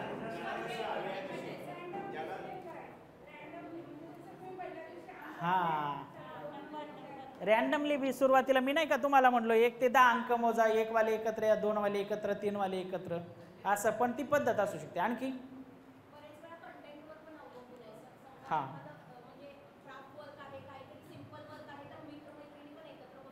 मित्रमैत्रिणी पण एकत्र बसून करू शकतात. आता बघा, आपल्या शाळेमध्ये येणारी मुलं ही एका जातीमधली असतात का, एका धर्मामधली असतात का? विविध जाती धर्मातली मुलं आपल्या शाळेमध्ये येत असतात. म्हणून त्याचाही विचार आपण केला पाहिजे. त्याही मुलांना एकत्र बसण्याची संधी एकमेकांसोबत दिली पाहिजे. विविध आर्थिक स्तर, सामाजिक स्तरामधील जी मुलं असतात त्यांना सुद्धा याच्यामध्ये एकत्र बसण्याची संधी दिली पाहिजे. आणि मॅडमनी जसं सांगितलं की मित्रांच्या सुरुवातीला ते म्हणतात की जसं मी काल सांगितल्यावरती कसं आपले जवळच्या ओळखीच्या लोकांसोबतच आपण बसत होतो ना, आलो त्या दिवशी जे आपल्या जिल्ह्यातले आहेत, जवळच्या आहेत शाळेच्या, आपण सोबत बसत होतो, तसं सुरुवातीला बसू द्या त्यांना सोबत. पण आता 2 दिवस तुझ्या मैत्रिणीबरोबर बसले, ह्या 8 दिवस तू या तुझ्या मैत्रिणीसोबत बसली ना, तर उद्या तुला दुसऱ्या मैत्रिणीसोबत बसायचं आहे बरं का. ही तयारी पण त्यांची तिथूनच सुरुवात करा. म्हणजे सवय होईपर्यंत थोडीशी अडचण येईल, परंतु एकदा का मुलांना त्याची सवय झाली तर ते खूप चांगल्या पद्धतीने आपल्या वर्गामध्ये आपल्याला या अध्ययन पद्धती मुलांच्या शिकण्यासाठी आपल्याला मदत करणार आहेत. आणि त्याचा अनुभव तुम्हाला येईल. एका शिक्षकांनी मला असाच अनुभव सांगितला होता की सर मी दुसऱ्या विषयामध्ये सुद्धा या गटरचनेचा उपयोग करतो. मी म्हटलं कसा? तर ते म्हटले मी एक मराठीचा पाठ 4 विद्यार्थ्यांचे गट केले आणि त्या विद्यार्थ्यांना तो पाठ वाचून त्याच्यावरती प्रश्न काढून एकमेकांना विचारायला सांगितले. मग मी म्हटलं ती प्रक्रिया वर्गामध्ये तुम्ही कशी प्रोसेस केली? तर त्यांनी सांगितलं हे 4 विद्यार्थी आहेत एकत्र बसलेले. पहिल्या मुलाला मी सांगितलं पहिला पॅरेग्राफ वाचायचा. पहिल्या मुलांनी पहिला पॅरेग्राफ वाचला. दुसऱ्या पॅरेग्राफ वाचायचा, पुस्तक बंद करून ठेवायचं. दुसऱ्या मुलाने त्यावरती प्रश्न तयार करायचे आणि तिसऱ्या मुलाने ते प्रश्न सगळ्यांना विचारायचे आणि ह्या सगळ्यांनी मिळून त्याची उत्तरं शोधायची. आणि मग जो चौथा विद्यार्थी राहतो त्याला सांगायचं आता या पॅरेग्राफमध्ये असं घडलं, पुढच्या पॅरेग्राफमध्ये काय असेल याचा विचार कर, अंदाज लाव आणि ते सांग. तर मुलं म्हणजे सांगायला लागले की आता पुढं असं असं घडलं असेल किंवा असं असं झालं असेल, आणि मग आपण काय करतो, परत त्या विद्यार्थ्याला सांगतो की आता पुढचा पॅरेग्राफ वाच. म्हणजे जो चौथा विद्यार्थी असतो ज्याला आपण सांगितलं की पुढच्या पॅरेग्राफमध्ये काय घडलं असेल, जेव्हा परत तो दुसरा विद्यार्थी वाचन करतो तेव्हा तो चौथा विद्यार्थी म्हणतो यार माझं थोडंसं चुकलं बरं का. आणि म्हणून मुलांचं हे थोडंसं चुकणं हेच त्यांच्यासाठी शिकणं असतं. म्हणून मुलं हे एकमेकांबरोबर अशा पद्धतीने सुद्धा ग्रुपमध्ये शिकतात. आणि ह्या सहयोगी अध्ययन पद्धती या फक्त मूल्यवर्धनसाठीच नाही तर इतर विषयांमध्ये सुद्धा याचा खूप चांगल्या पद्धतीने उपयोग आपल्याला होतो. त्याचा अनुभव तुम्हाला येईलच आणि तुम्ही ते प्रयत्न कराल अशी एक अपेक्षा आहे. पुढे जाऊया मयूर सर. आता एक गोष्ट मी इथं क्लिअर करतो अगोदर, या आधी स्लाईडवर या. इथं बघा तुम्हाला कोपऱ्यामध्ये असे सिम्बॉल दिसतात का, फ्लॅश करते ते. जर 4 जण जो तुम्हाला गटात काम घ्यायचं असेल तर ती वरची कृती दिसेल, तुम्हाला जोडीत घ्यायचं असेल तर खालचे सिम्बॉल दिसणारे. असे वेगवेगळे प्रत्येक स्लाईडवरती तुम्ही बघत चला, वेगवेगळ्या स्वरूपाचे सिम्बॉल आहेत आणि आपल्याला प्रशिक्षण घेताना सुद्धा त्या गोष्टीची मदत होणार आहे पुढे. ओके, चला पुढे जाऊया. आता हा ही जोडी आणि जोडी किंवा ही जी गटरचना आपण आपल्या वर्गात घेणार आहोत त्यामध्ये शिक्षकांची काय भूमिका असणार आहे, त्यांनी काय काय करणं अपेक्षित आहे शिक्षकांनी. तुमच्या समोर ठेवलेलं आहे, फक्त सांगायचंय तुम्हाला काय करायचंय. गट करायचे, बरोबर. सूचना द्यायच्या, कशा द्यायच्या, स्पष्टपणे समजलं पाहिजे. आणखी वेळ मर्यादा ठरवून द्यायची, अगदी बरोबर. सकारात्मक लक्ष द्यायचं. नंतर काही त्यांना प्रश्न शंका असतील तर त्यांच्या मित्रामध्ये आधी सोडू द्यायचे. जर त्यांच्याकडून नाही सुटले तर मग त्यांनी शिक्षकांना विचारायचं. ओके, आणखी काय. हा महत्वाचा मुद्दा आहे की गटामध्ये काम करत असताना आपण फिरलं पाहिजे. काय गट बरोबर दिलेल्या विषयावर चर्चा करतोय का वेगळीच काहीतरी चर्चा चालली आहे. म्हणजे मुलं करतात ना, आपण प्रश्न दिला त्यांचे प्लॅन चालतात. शाळा सुटल्यावर आपल्याला इकडे बोर आणायला जायचंय किंवा आता पाणी जांभळीची झाडं आहेत आपल्या गावाकडे, तर आता जांभळं घेऊन यायला जायचं आपल्याला. असे प्लॅन त्यांच्याकडून न होता आपण जोडीमध्ये किंवा गटामध्ये काम दिलं तर ते आपण लक्षपूर्वक ऐकलंही पाहिजे. बरोबर करतायत का नाही, किंवा त्यांना काही मदतीची आवश्यकता आहे का, किंवा वेगळ्या पद्धतीने ते चाललेत का त्या प्रश्नाच्या उत्तरावरती, वेगळा काही विचार करतायत का, हा समजून घेण्यासाठी आपल्याला महत्त्वाचं आहे की आपण फिरलं पाहिजे, लक्षपूर्वक ऐकलं पाहिजे. आणखी हां, सर्व विद्यार्थी सहभागी होत आहेत का वेगळं काय करतात हेही पाहिलं पाहिजे. तर या गोष्टी आपण करतो त्याच्यामध्ये समजतील. पुढे जाऊया सर. आता हे सहयोगी अध्ययन आपण जे पाहिलं, जोडी रचना, गट रचना, तर हे आपल्या वर्गामध्ये घेताना काही आव्हानं आपल्याला येऊ शकतात का, काय अडचणी किंवा काही आव्हानं येतील का, यावरती तुम्ही जसे बसलेला आहात गटामध्ये थोडा विचार करा. कोणकोणती आव्हाने येऊ शकतात आणि त्याच्यावरती आपण काय उपाय करू शकतो, या 2 बाबीवरती विचार करायचा. एकत्र चर्चा करा आपल्या गटामध्ये, 4 चर्चा. सर तिकडं, सर फिरून बसा सर फिरून बसा. हां,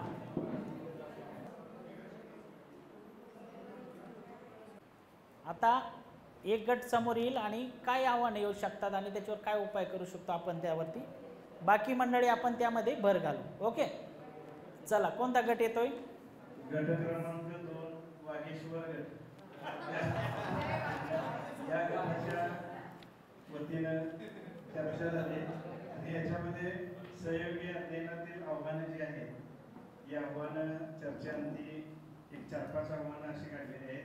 जर पट जास्त असेल, उदाहरणार्थ आता माझ्याच वर्गामध्ये 50 पट आहे, गट करताना 25 जोड्या करताना 25 जोड्या आणि गट करताना पण गटांची संख्या जास्त होणार आणि त्यामुळे त्याच्यावर नियंत्रण ठेवणं हे कठीण होईल, एक आव्हान आहे. दुसरं आहे वेळेची मर्यादा. म्हणजे एखादा उपक्रम घेताना उपक्रम अर्धा तास पाऊण तास चालू शकतो, त्यामुळे वेळेची मर्यादा हे एक आव्हान आहे. पुढचं एक आव्हान आहे की आपण इथं आता मोठे आहे म्हणून चर्चा खेळीमेळी चाललेली आहे, पण लहान पहिली दुसरी मुलांच्यात गट करून 400 गट 2च्या जोड्या केल्या की भांडण होण्याची शक्यता जास्त आहे. चर्चा कमी आणि भांडण जास्त आहे. हे एक मोठं आव्हान आहे. जागेची कमतरता, म्हणजे असं आता आपण इथं टेबल चेअर वगैरे खूप कम्फर्टेबल वाटतं, पण बेंचेसवर समोरासमोर बसून प्रत्येक वेळी ती बेंचेसची रचना वगैरे बदलणं हे थोडंसं चॅलेंज आहे. बैठक व्यवस्था आणि जागेची कमतरता. आणि सर्वात मोठं आव्हान जे आहे ते हे आहे की उपक्रम सुरू आहे, आपण घ्यायला लागलोय, शिक्षक रंगात आलेत, मुलं रंगात आलेत आणि मुख्याध्यापकांनी निरोप पाठवलाय, काय करतो इस वर्गात, ये ते MDMचं बिल तेवढं तयार करायचं आहे, स्क्वॅपची माहिती भरायची आहे, मुख्यमंत्री माझी शाळा भरायची आहे, लिंक भरायचं आहे आणि ते तात्काळ करायचं आहे, उलट टपाली पाठवायचं आहे. असं जर असलं, मुलांना अभ्यास देऊन या असा जर निरोप आला आणि त्यात जर मुख्याध्यापक नसेल, चार्ज माझ्याकडेच असेल, तर काय मग बघायलाच नको. हे सगळ्यात मोठं आव्हान आहे. ते याच्यावर उपाय काय आम्हाला सापडले नाही, त्यामुळे सर्वांना आता पहिला जो सरांचा प्रश्न होता की विद्यार्थी संख्या बरोबर ना सर जास्त असेल. हा बरं, आता अशी विद्यार्थी संख्या जास्त असली वर्गामध्ये तर आपण काय करू शकतो?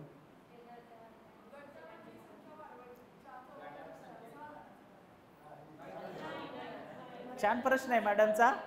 बरं, मग विद्यार्थी थोडे कमी होणार आहेत, 6चा गट केला तरी वर्गात तेवढेच राहणार आहेत ना. हा आपण गट हा कॉन्स्टंट सांगितला 4 जणांचा गट. हा तर मुलं तेवढेच असणार आहेत आपल्या वर्गामध्ये. फक्त तुम्हाला ॲडजस्टमेंट काय करावं लागेल की जर गर्दी जास्त असेल, त्या हॉलमध्ये बसायला जागा नसेल, तर मग एका गटाचा आवाज दुसऱ्या गटाला, दुसऱ्या गटाचा हे फार क्लोजली होणार आहे. तर ते एक आव्हान आपल्याला असणार आहे. तर मग अशा वेळेस आपण काय करू शकतो?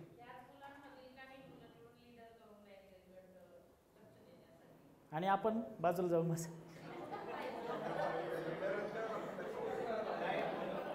याला एकच उपाय असतो. याच्यासाठी एक उपाय आहे. जर तुम्हाला तुमच्या शाळेचा वरहंडा किंवा बाहेर हॉल असेल तुमचा मोठा, तर तिथं आपण घेऊ शकतो किंवा मोकळ्या जागेमध्ये. हाच एक उपाय आहे. दुसरा उपाय तुम्हाला काहीच करता येत नाही. जसं तुम्ही इतर विषयासाठी करताना त्याच पद्धतीने आपल्याला याला जावं लागतं. म्हणजे त्याच पद्धतीने तुम्हाला जी वर्गामध्ये गर्दी झाली तरी त्या चौघांना तुम्हाला एकत्र, मग जर आत वर्गामध्ये घ्यायचं असेल तर तेच पद्धत आपल्याला अवलंबावी लागेल. म्हणजे ह्या जर 2 रांगी असले खाली बसलेल्या, तर त्या 2 रांगीच्या मुलांना एकमेकांकडे तोंड करून तुम्हाला बसावं लागेल. ते ॲडजस्टमेंट तुम्हाला तुमच्या वर्गाच्या स्तरावरती करता येईल. आणखी काय करता येईल?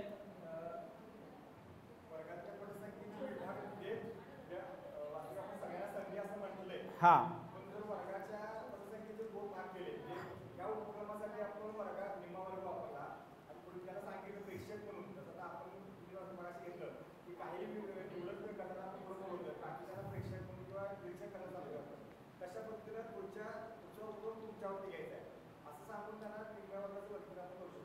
असं सरांचं म्हणणं आहे. पण तुमचा वेळ जास्त जाईल त्याच्यामध्ये, म्हणजे डबल ते परत आपल्याला कृती घ्यावी लागते. तर ते पण तेवढं सहेतुक वाटणार नाही. म्हणजे तुम्ही सांगताय ती प्रोसेस खूप चांगली, परंतु तुमचा वेळ 40 उपक्रमाला म्हणजे डबल जाऊ शकतो परत. म्हणून ते आपण घेणं तसं आपण टाळूया. ओके. आणखी मी एक ऐका, आता दीव दमणमध्ये मी गेलो होतो. दीव दमण शासनाने म्हणजे तिथले जे एज्युकेशन डायरेक्टर आहेत त्यांनी आता एक अंमलबजावणी सुरू केली की जेवढ्या गुजराती माध्यमांच्या शाळा आहेत त्या शाळा म्हणजे गुजराती माध्यमांकडून इंग्लिश माध्यमांकडे ओढा वाढला आहे. जसं आपला मराठीकडून इंग्लिशकडे मुलं चालली, त्या पद्धतीने तिथं गुजराती माध्यमातून इंग्लिश माध्यमांकडे शाळा चालल्यात. आणि मग गुजराती माध्यमांच्या शाळांची संख्या थोड्याफार म्हणजे बऱ्याच प्रमाणात कमी व्हायला लागली, जसं आपल्याकडे काही ठिकाणी व्हायला लागलं तसं. तर मग त्यांनी एक उपाय काढला. त्यांनी ज्या मराठी शाळांमधले विद्यार्थी इंग्रजी माध्यमामध्ये गेले तिथं त्यांनी इंग्रजी माध्यम सुरू केलं. हा गुजराती शाळेमध्ये. म्हणजे जी मुलं परत बाहेर गेली ती सगळी कुठं आली? परत आपल्या शाळेमध्ये आली. म्हणजे गुजराती माध्यमांच्या शाळेमध्ये बाहेर जायचं म्हटल्यावरती फी भरायची, परत सगळ्या गोष्टी आल्या, कटकटी आल्या. इथं तुम्हाला इंग्रजी माध्यमातून मोफत शिक्षण हा पायंडा त्यांनी सुरू केला आणि आता तिथं संख्या मावेना. आपल्याकडे पण केलं. आता CBSE शाळांना सेमी, हो बरोबर, पण आत्ता सुरू झालंय ना त्यांच्याकडे, 2 वर्षापासून त्यांनी सुरू केलेलं आहे. म्हणजे तो एक मी अनुभव सांगतो तुम्हाला. तर तिथं त्या वर्गामध्ये मी गेलो होतो, 98 मुलं एका वर्गामध्ये होती. किती? 98. म्हणजे शिक्षक संख्या अपुरी असल्यामुळे त्यांची ती ॲडजस्टमेंट होती की 2 तुकड्याचे मुलं एक शिक्षक सांभाळत होते. आणि तो वर्ग याच्यापेक्षाही मोठा होता, ह्या वर्गापेक्षा, म्हणजे मागे पण असा, आणि बेंच होते वर्गामध्ये. तर ते शिक्षक काय करायचे माहिती का त्यांच्या वर्गामध्ये? त्यांनी गट केले उपक्रमामध्ये, खूप छान पद्धतीने केले. त्यांनी काय केलं होतं, त्यांचं बोलण्याचं स्टेज हे मध्ये केलेलं होतं. म्हणजे आता हा वर्ग आहे पूर्ण, इथं मध्यभागी त्यांनी ते म्हणजे त्यांचा टेबल आणि ते उभं राहण्याचं डायस तिथं होतं, आणि बाकी सगळ्या बाजूनी मुलं असायची. मग त्यांनी रचना करताना अशी केली की ही पूर्ण अशी रांग, म्हणजे अर्धवर्तुळाकार आपण असं म्हणतो ना, अशा रांगा बसवल्या, मध्ये मुलांना जाण्या येण्यासाठीचा रस्ता ठेवला. आणि मग ते काय करायचे की इकडच्या बेंचवरचे मुलं मागं वळून बसायचे. म्हणजे त्या बेंच तेवढ्या कम्फर्टेबल होत्या बरं का त्यांच्या, म्हणजे मुलांना मागं पाय सोडून पण बसता येत होतं. म्हणजे सर असे बसलेले तर इकडचा विद्यार्थी असा बसू शकतो अशा स्वरूपामध्ये. आणि मग त्यांनी ती गट चर्चा घेतली, तर ते खूप सुंदर पद्धतीने त्याचं व्यवस्थापन करत होते किंवा फिरत होते. म्हणजे तसं व्यवस्थापन कदाचित आपल्याला करावं लागेल वेगळ्या काहीतरी पद्धतीने, त्याच्यासाठी आदर्श पद्धत नसणारी. तर आपल्याला तिथं काहीतरी उपाय करून त्या पद्धतीने पुढं जावं लागणार आहे. आता ही झाली विद्यार्थी संख्या जास्त असणार आहे. आणखी कोणती अडचण येऊ शकते? काय? हा कसा प्रश्न जाणवेल वेळेची मर्यादा, ते सांगा थोडं. प्रत्येक विद्यार्थ्यांना चर्चेत सामावून घेता येईल, सादरीकरण वगैरे करणं शक्य नाही. बरोबर. प्रत्येकाला संधी 10 मुलांचा वर्ग, बरोबर, 50 मुलांचा वर्ग, 10 मुलांना जो न्याय मिळणार तो 50 मुलांना मिळणार नाही. अगदी बरोबर. सरांचा खास प्रश्न आहे बघा. आता बघा, त्यांना संधी मिळेल त्यांच्या गटामध्ये चर्चा करण्याची, बरोबर, पण वर्गासमोर येऊन चर्चा सादरीकरणाची संधी सगळ्यालाच मिळेल असं होणार नाही, जास्त संख्या असेल तर. बरोबर आहे सरांचा प्रश्न. मग अशा वेळेस आपण काय करू शकतो शिक्षक या नात्याने? काय 2 गट समोर घ्यायचे. एक पद्धत त्याच्यामध्ये आणखी विचार करा काय असू शकतो.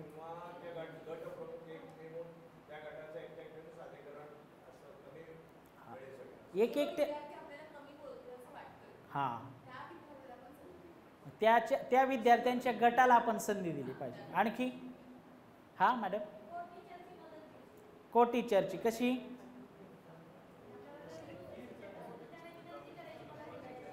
वर्ग हँडलसाठी. म्हणजे कसं? नाही, मी असं म्हटलं की आपला प्रश्न काय होता सर, मीच विसरलो. हां, वेळेची मर्यादा आहे. म्हणजे सर म्हणतात की सगळ्याला आपल्याला संधी देणं शक्य होणार. मॅडम म्हणल्या की आता को टीचर, आमच्या झेडपी किंवा कॉर्पोरेशनला अशी परिस्थिती आहे, बऱ्याच शाळांमध्ये 1ली, 2री, 3री एकत्र, 4थी, 5वी एकत्र, बरोबर, 6वी, 7वी बहु वर्ग आहे. को टीचरचा तर विषय नाही, विषय आहे. ठीक आहे, म्हणजे तो एक पर्याय असू शकतो जर अवेलेबिलिटी असेल तर. म्हणजे त्याच्यात काय नाही, याच्यावर आपण नको विचार करायला.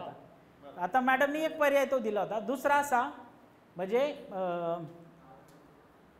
काय परत सांगा मला. हां, वेळेची मर्यादा.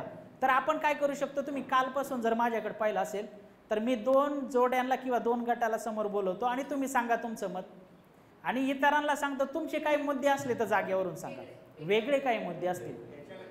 आता बघा, सारखेच मुद्दे तेच वारंवार आपण पुढे सांगून घेतले तर त्याने मुलं पण बोर होतील आणि तुमचाही वेळ जाईल. म्हणून 2-3 जोड्यांना सादरीकरण करायला लावायचं, इतरांना विचारायचं, याच्यापेक्षा काही वेगळे मुद्दे तुमचे असेल तर जागेवरून सांगा. एक तर तुमचा इथं वेळ वाचेल. दुसरं असं, ठीक आहे आज मी सगळ्याला संधी देऊ शकलो नाही, पण पुढच्या तासिकेला ज्यांना आज संधी दिली पुढच्या तासिकेला मी इतर विद्यार्थ्यांना संधी देईल, इतर गटांना संधी देईल. आणि ते तुम्ही ठरवून, म्हणजे जर ह्या जोड्यांना गटांना आज संधी दिली असेल तर पुढच्या तासिकेला वेगळ्या जोड्यांना गटांना आपण संधी दिली पाहिजे.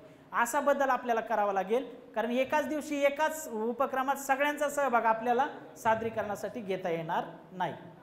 आणखी कोणतं होता आव्हान? चर्चा करता भांडण होण्याची मुलांच्यामध्ये 1ली, 2री, 3रीच्या शक्यता, भांडण होण्याची शक्यता असते. आपली जशी आता होती तशी होणार नाही. बरोबर,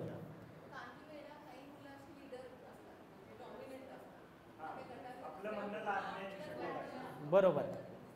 म्हणजे गटामध्ये जोडीमध्ये असा येतो की एखादा असू शकतो म्हणजे की तो माझंच तुम्ही ऐकलं पाहिजे तिघांनी, मी सांगन तेच खरं आहे, तुम्ही काही बोलायचं नाही, असं पण होऊ शकतो. म्हणून शिक्षक म्हणून आपलं लक्ष असलं पाहिजे असा विद्यार्थी शोधणं आणि त्याच्या तोडीचा विद्यार्थी त्याला देणं, एक पहिली गोष्ट नाही. बरोबर,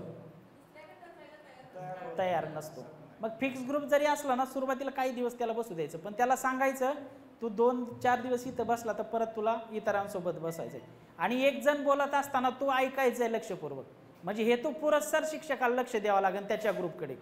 म्हणजे इतर बोलत असताना हे ऐकतोय का, त्यांना रिस्पॉन्स कसा करतोय हे आपण पाहिलं पाहिजे. स्वतः थांबल्यावरती विद्यार्थी ऐकतात. आणखी झाली एवढीच होते. हा झाला तो. हा उपक्रम सुरू असताना अकॅडमिक सोबत ऍडमिनिस्ट्रेटिव्ह कामं भरपूर असतात. बरोबर. वास्तव आहे आणि ते वास्तव आव्हानावर प्रशासकीय त्याच्यावर जसं तुम्ही इतर सगळ्या विषयाला करता तसंच या विषयाला पण करायचं आहे. त्यामुळे त्याच्यावर फार विचार नाही करायचा आहे. ओके, चांगली आव्हानं आपल्या समोर आली आणि त्याच्यावर चर्चा पण चांगली झाली. त्यासाठी या ग्रुपसाठी एकदा द्या इडली डोसा, मग करू सुट्टी आपण. हां 1 2 3 स्टार्ट. हे हा हे हा हे हा. चला बसा खाली सर. ही सगळी आव्हानं आहेत, आपण चर्चा केली. आता विद्यार्थी संख्या कमी असणं जास्त असणं ही पण आव्हान आहे. आता सहयोगी खेळ, सहयोगी खेळ खेळत का आपण. आता मी एक 7-8 विद्यार्थ्यांना म्हणजे सहकार्यांना समोर बोलवणार या. पहिले 8 जण या इथं समोर, इथे खुर्च्या. तुम्ही थांबा सर, पुढचे आतले बसलेले आधी, मग तुम्हाला बोलवतो मी.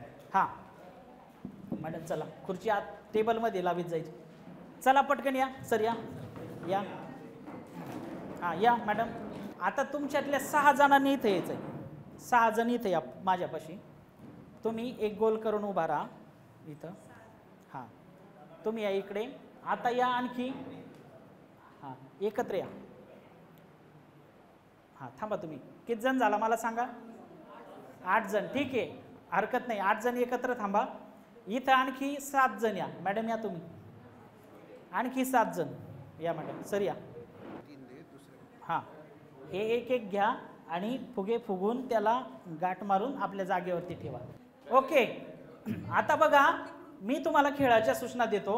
आपण हा जो खेळ खेळत आहोत या खेळाचं नाव आहे वर वर हवेत. काय नाव आहे. आता आपल्याला वर वर हवेमध्ये आपल्या हातात असलेला फुगा तरंगून ठेवायचा आहे. परंतु यासाठी काही महत्त्वाच्या सूचना मी तुम्हाला सांगणार आहे. त्या सूचना तुम्ही सगळ्यांनी लक्षपूर्वक ऐकायच्यात. आता पहिली सूचना, सगळ्यांनी फुगे खाली ठेवा. हां दुसरी सूचना, सगळ्यांनी आपले एकमेकांचे हात धरा. हात पकडायचे आहेत. आता हे हात पकडल्याच्या नंतर खेळ संपेपर्यंत तुमचे हात सुटणार नाहीत.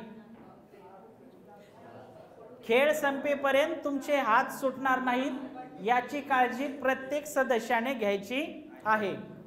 सुरुवातीला एक फुगा तुमच्या गटामध्ये मी वरती सोडणार.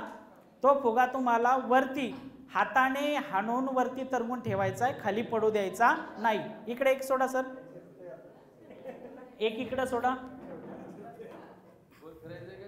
हां व्हेरी गुड, व्हेरी गुड. वाह वाह, क्या बात आहे.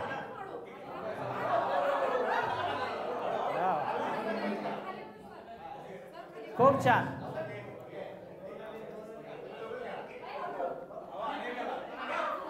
आता दोन्ही वरती ठेवायचे. वा वा वा वा. सोडा त्यांची, सोडा. आता डोक्याने मारा.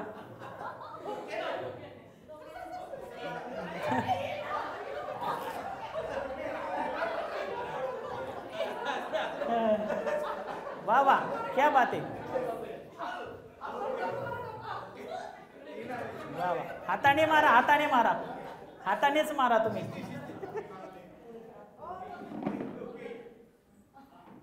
बढिया, वा वा. चला आपण थांबूया.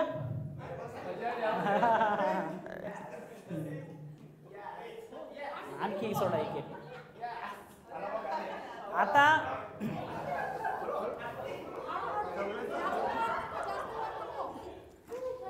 या 3 फुग्यातला एक जरी फुगा खाली आला तर तुमचा ग्रुप खाली जाऊन बसेल. आता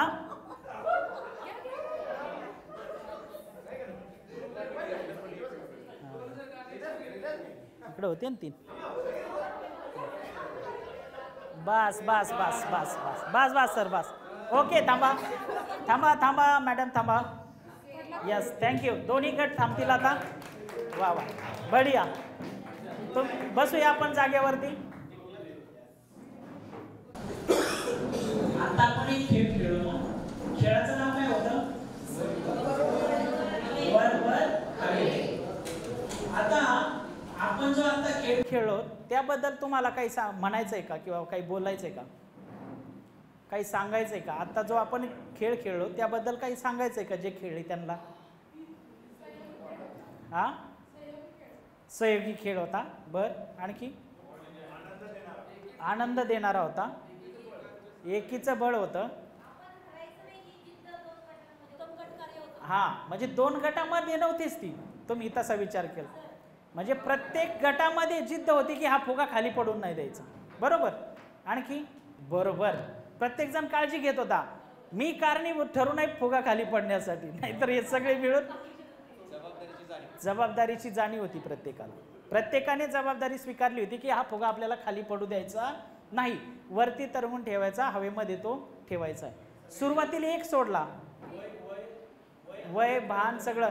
यांना तर मी म्हणत होतो बास मॅडम सर थांबा. आणि बरोबर. आता या खेळामध्ये तुम्ही आणखी एक पाहिलं असेल, इतर खेळ म्हणजे जे आपण क्रिकेट, फुटबॉल जे काही खेळतो, लगोरी, त्या खेळापेक्षा या खेळामध्ये काही फरक जाणवला का तुम्हाला? इजा होणार नाही. ओके, बरोबर. सगळ्यांची इन्व्हॉल्वमेंट आहे, सगळ्यांना सहभागी व्हायला मिळते. आणखी? थांबा थांबा. हा हा, म्हणजे कमी जागेत सुद्धा आपल्याला खेळता येतं. आणखी? पारंपरिक खेळापेक्षा वेगळा आहे. आणखी काय सांगाल? मॅन ऑफ द मॅच कोण नाहीये, म्हणजे सगळेच जिंकतात आणि सगळेच खेळतात. ओके, आणखी? बरोबर, म्हणजे आत वर्गामध्ये खेळता येईल, मैदानामध्ये सुद्धा खेळता येईल. हां हां, सहज मुलंही घेऊ शकतात. एकदा तुम्ही कसा घेतलाय मुलांना कळलं तर मुलं सुद्धा घेऊ शकतात त्यांचे. आणि तुम्ही सुद्धा मुलांसोबत अशा पद्धतीचे खेळ घेऊ शकतो आपण. बरोबर, डिवाइड करून सुद्धा आपल्याला एकदाच सगळ्या मुलांना संधी देते. आता जसं मी मगाशी एक घेतला नेता ओळखा, तो एक सहयोगी खेळ होता. आता हा दुसरा झाला. बरोबर ना? वर वर हवेत फुग्याचा. हा खेळ कसा घेतला याच्या स्टेप तुम्हाला एक पुस्तिका उद्या देणार आहे, त्याच्यामध्ये म्हणजे त्या पुस्तिकेमध्ये आहे. कसा घ्यायचा हे तुम्हाला कळलेलं आहे. आता हे खेळ तुम्हाला आपल्या प्रशिक्षणामध्ये जिल्हा स्तरावरती पण घ्यायचे. त्यामुळे हे लक्षात ठेवा. प्रोसेस काही नाही समजली तर त्यामध्ये विचारायची. दुसरं, या खेळामध्ये हार जीत नाही. सगळेजण आम्ही एकमेकांच्या मदतीने खेळतो, शिकतो आणि आनंद घेतो. ओके, सगळेजण आम्ही जिंकतो याच्यामध्ये. सगळेजण एकमेकांच्या मदतीने यामध्ये खेळतात. आनंददायी पद्धतीने आम्ही हे खेळ खेळत असतो आणि प्रत्येक खेळामधून काही ना काहीतरी मुलांना शिकायला मिळतं. असे खेळ आहेत. असे बरेच 25 ते 30 खेळांची यादी दिलेली आहे. त्या माध्यमातून आपल्याला ती खेळ आपल्या शाळेवर घेता येतील. असे काही खेळ शिक्षक म्हणून तुम्हाला तयार करता आले तर आपण करू शकता आणि तेही आम्हाला पाठवू शकता. आपण त्या पुस्तिकेमध्ये ते ॲड करूया जेणेकरून सगळ्याला त्याचा उपयोग करून घेता येईल. मग आता शेवटचा प्रश्न, हे सहयोगी खेळ अशा पद्धतीने खेळल्यामुळे मुलांना याचे काही फायदे होतील का? हो, काय काय पटपट सांगायचं. सहकार्य वृत्ती. हा मॅडम. जबाबदारीची जाणीव. मतभेद मिटून जातात. बरोबर. एकत्रित काम करण्याची सवय लागते. व्यायाम होतो, आनंद मिळतो.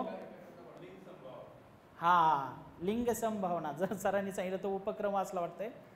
तर आपण एक समानतेचा दर्जा सगळ्यांना देतो. ओके. आणखी मुलांची उपस्थिती वाढते. आणखी आत्मविश्वास वाढतो. मुलांची उपस्थिती वाढते हे आपलं अंतिम उद्दिष्ट आहे. म्हणजे त्याच्यासाठी आपल्याला काम करायचंय आणि शेवटपर्यंत आपल्याला जायचं आहे. तर अशा पद्धतीने सहयोगी खेळाचे फायदे होतात आणि याचा उपयोग आपल्याला आपल्या मूल्यवर्धन कार्यक्रमामध्ये करायचा, परंतु आपल्या शालेय वेळेमध्ये सुद्धा हे आपण आपल्या मुलांसोबत घ्यावेत अशी अपेक्षा. ओके. या सहयोगी अध्ययन पद्धती हे सत्र आत्ता आपण पाहिलं, बरोबर. गट आपल्या चर्चेच्या 2 पद्धती, सहयोगी अध्ययन पद्धती आपण 2 पाहिल्या. पहिली कोणती होती? जोडी रचना. आणि दुसरी कोणती होती? गट चर्चा. म्हणजे एक जोडी चर्चा आणि दुसरी गट चर्चा. जोडी चर्चेचे किती प्रकार होते? आणखी 4. कोणता पहिला? Think, pair, share. दुसरा पेअर, डिस्कस, शेअर. तिसरा थिंक, राईट, पेअर, शेअर. आणि चौथा थिंक, पेअर, कम्पेअर, शेअर. असे 4 प्रकार पाहिले आणि एक गटरचनेचा. तर यामध्ये काही तुम्हाला प्रश्न, शंका, अडचणी? ठीक आहे. तर आपण आता या अध्यायासाठी इथं थांबूया.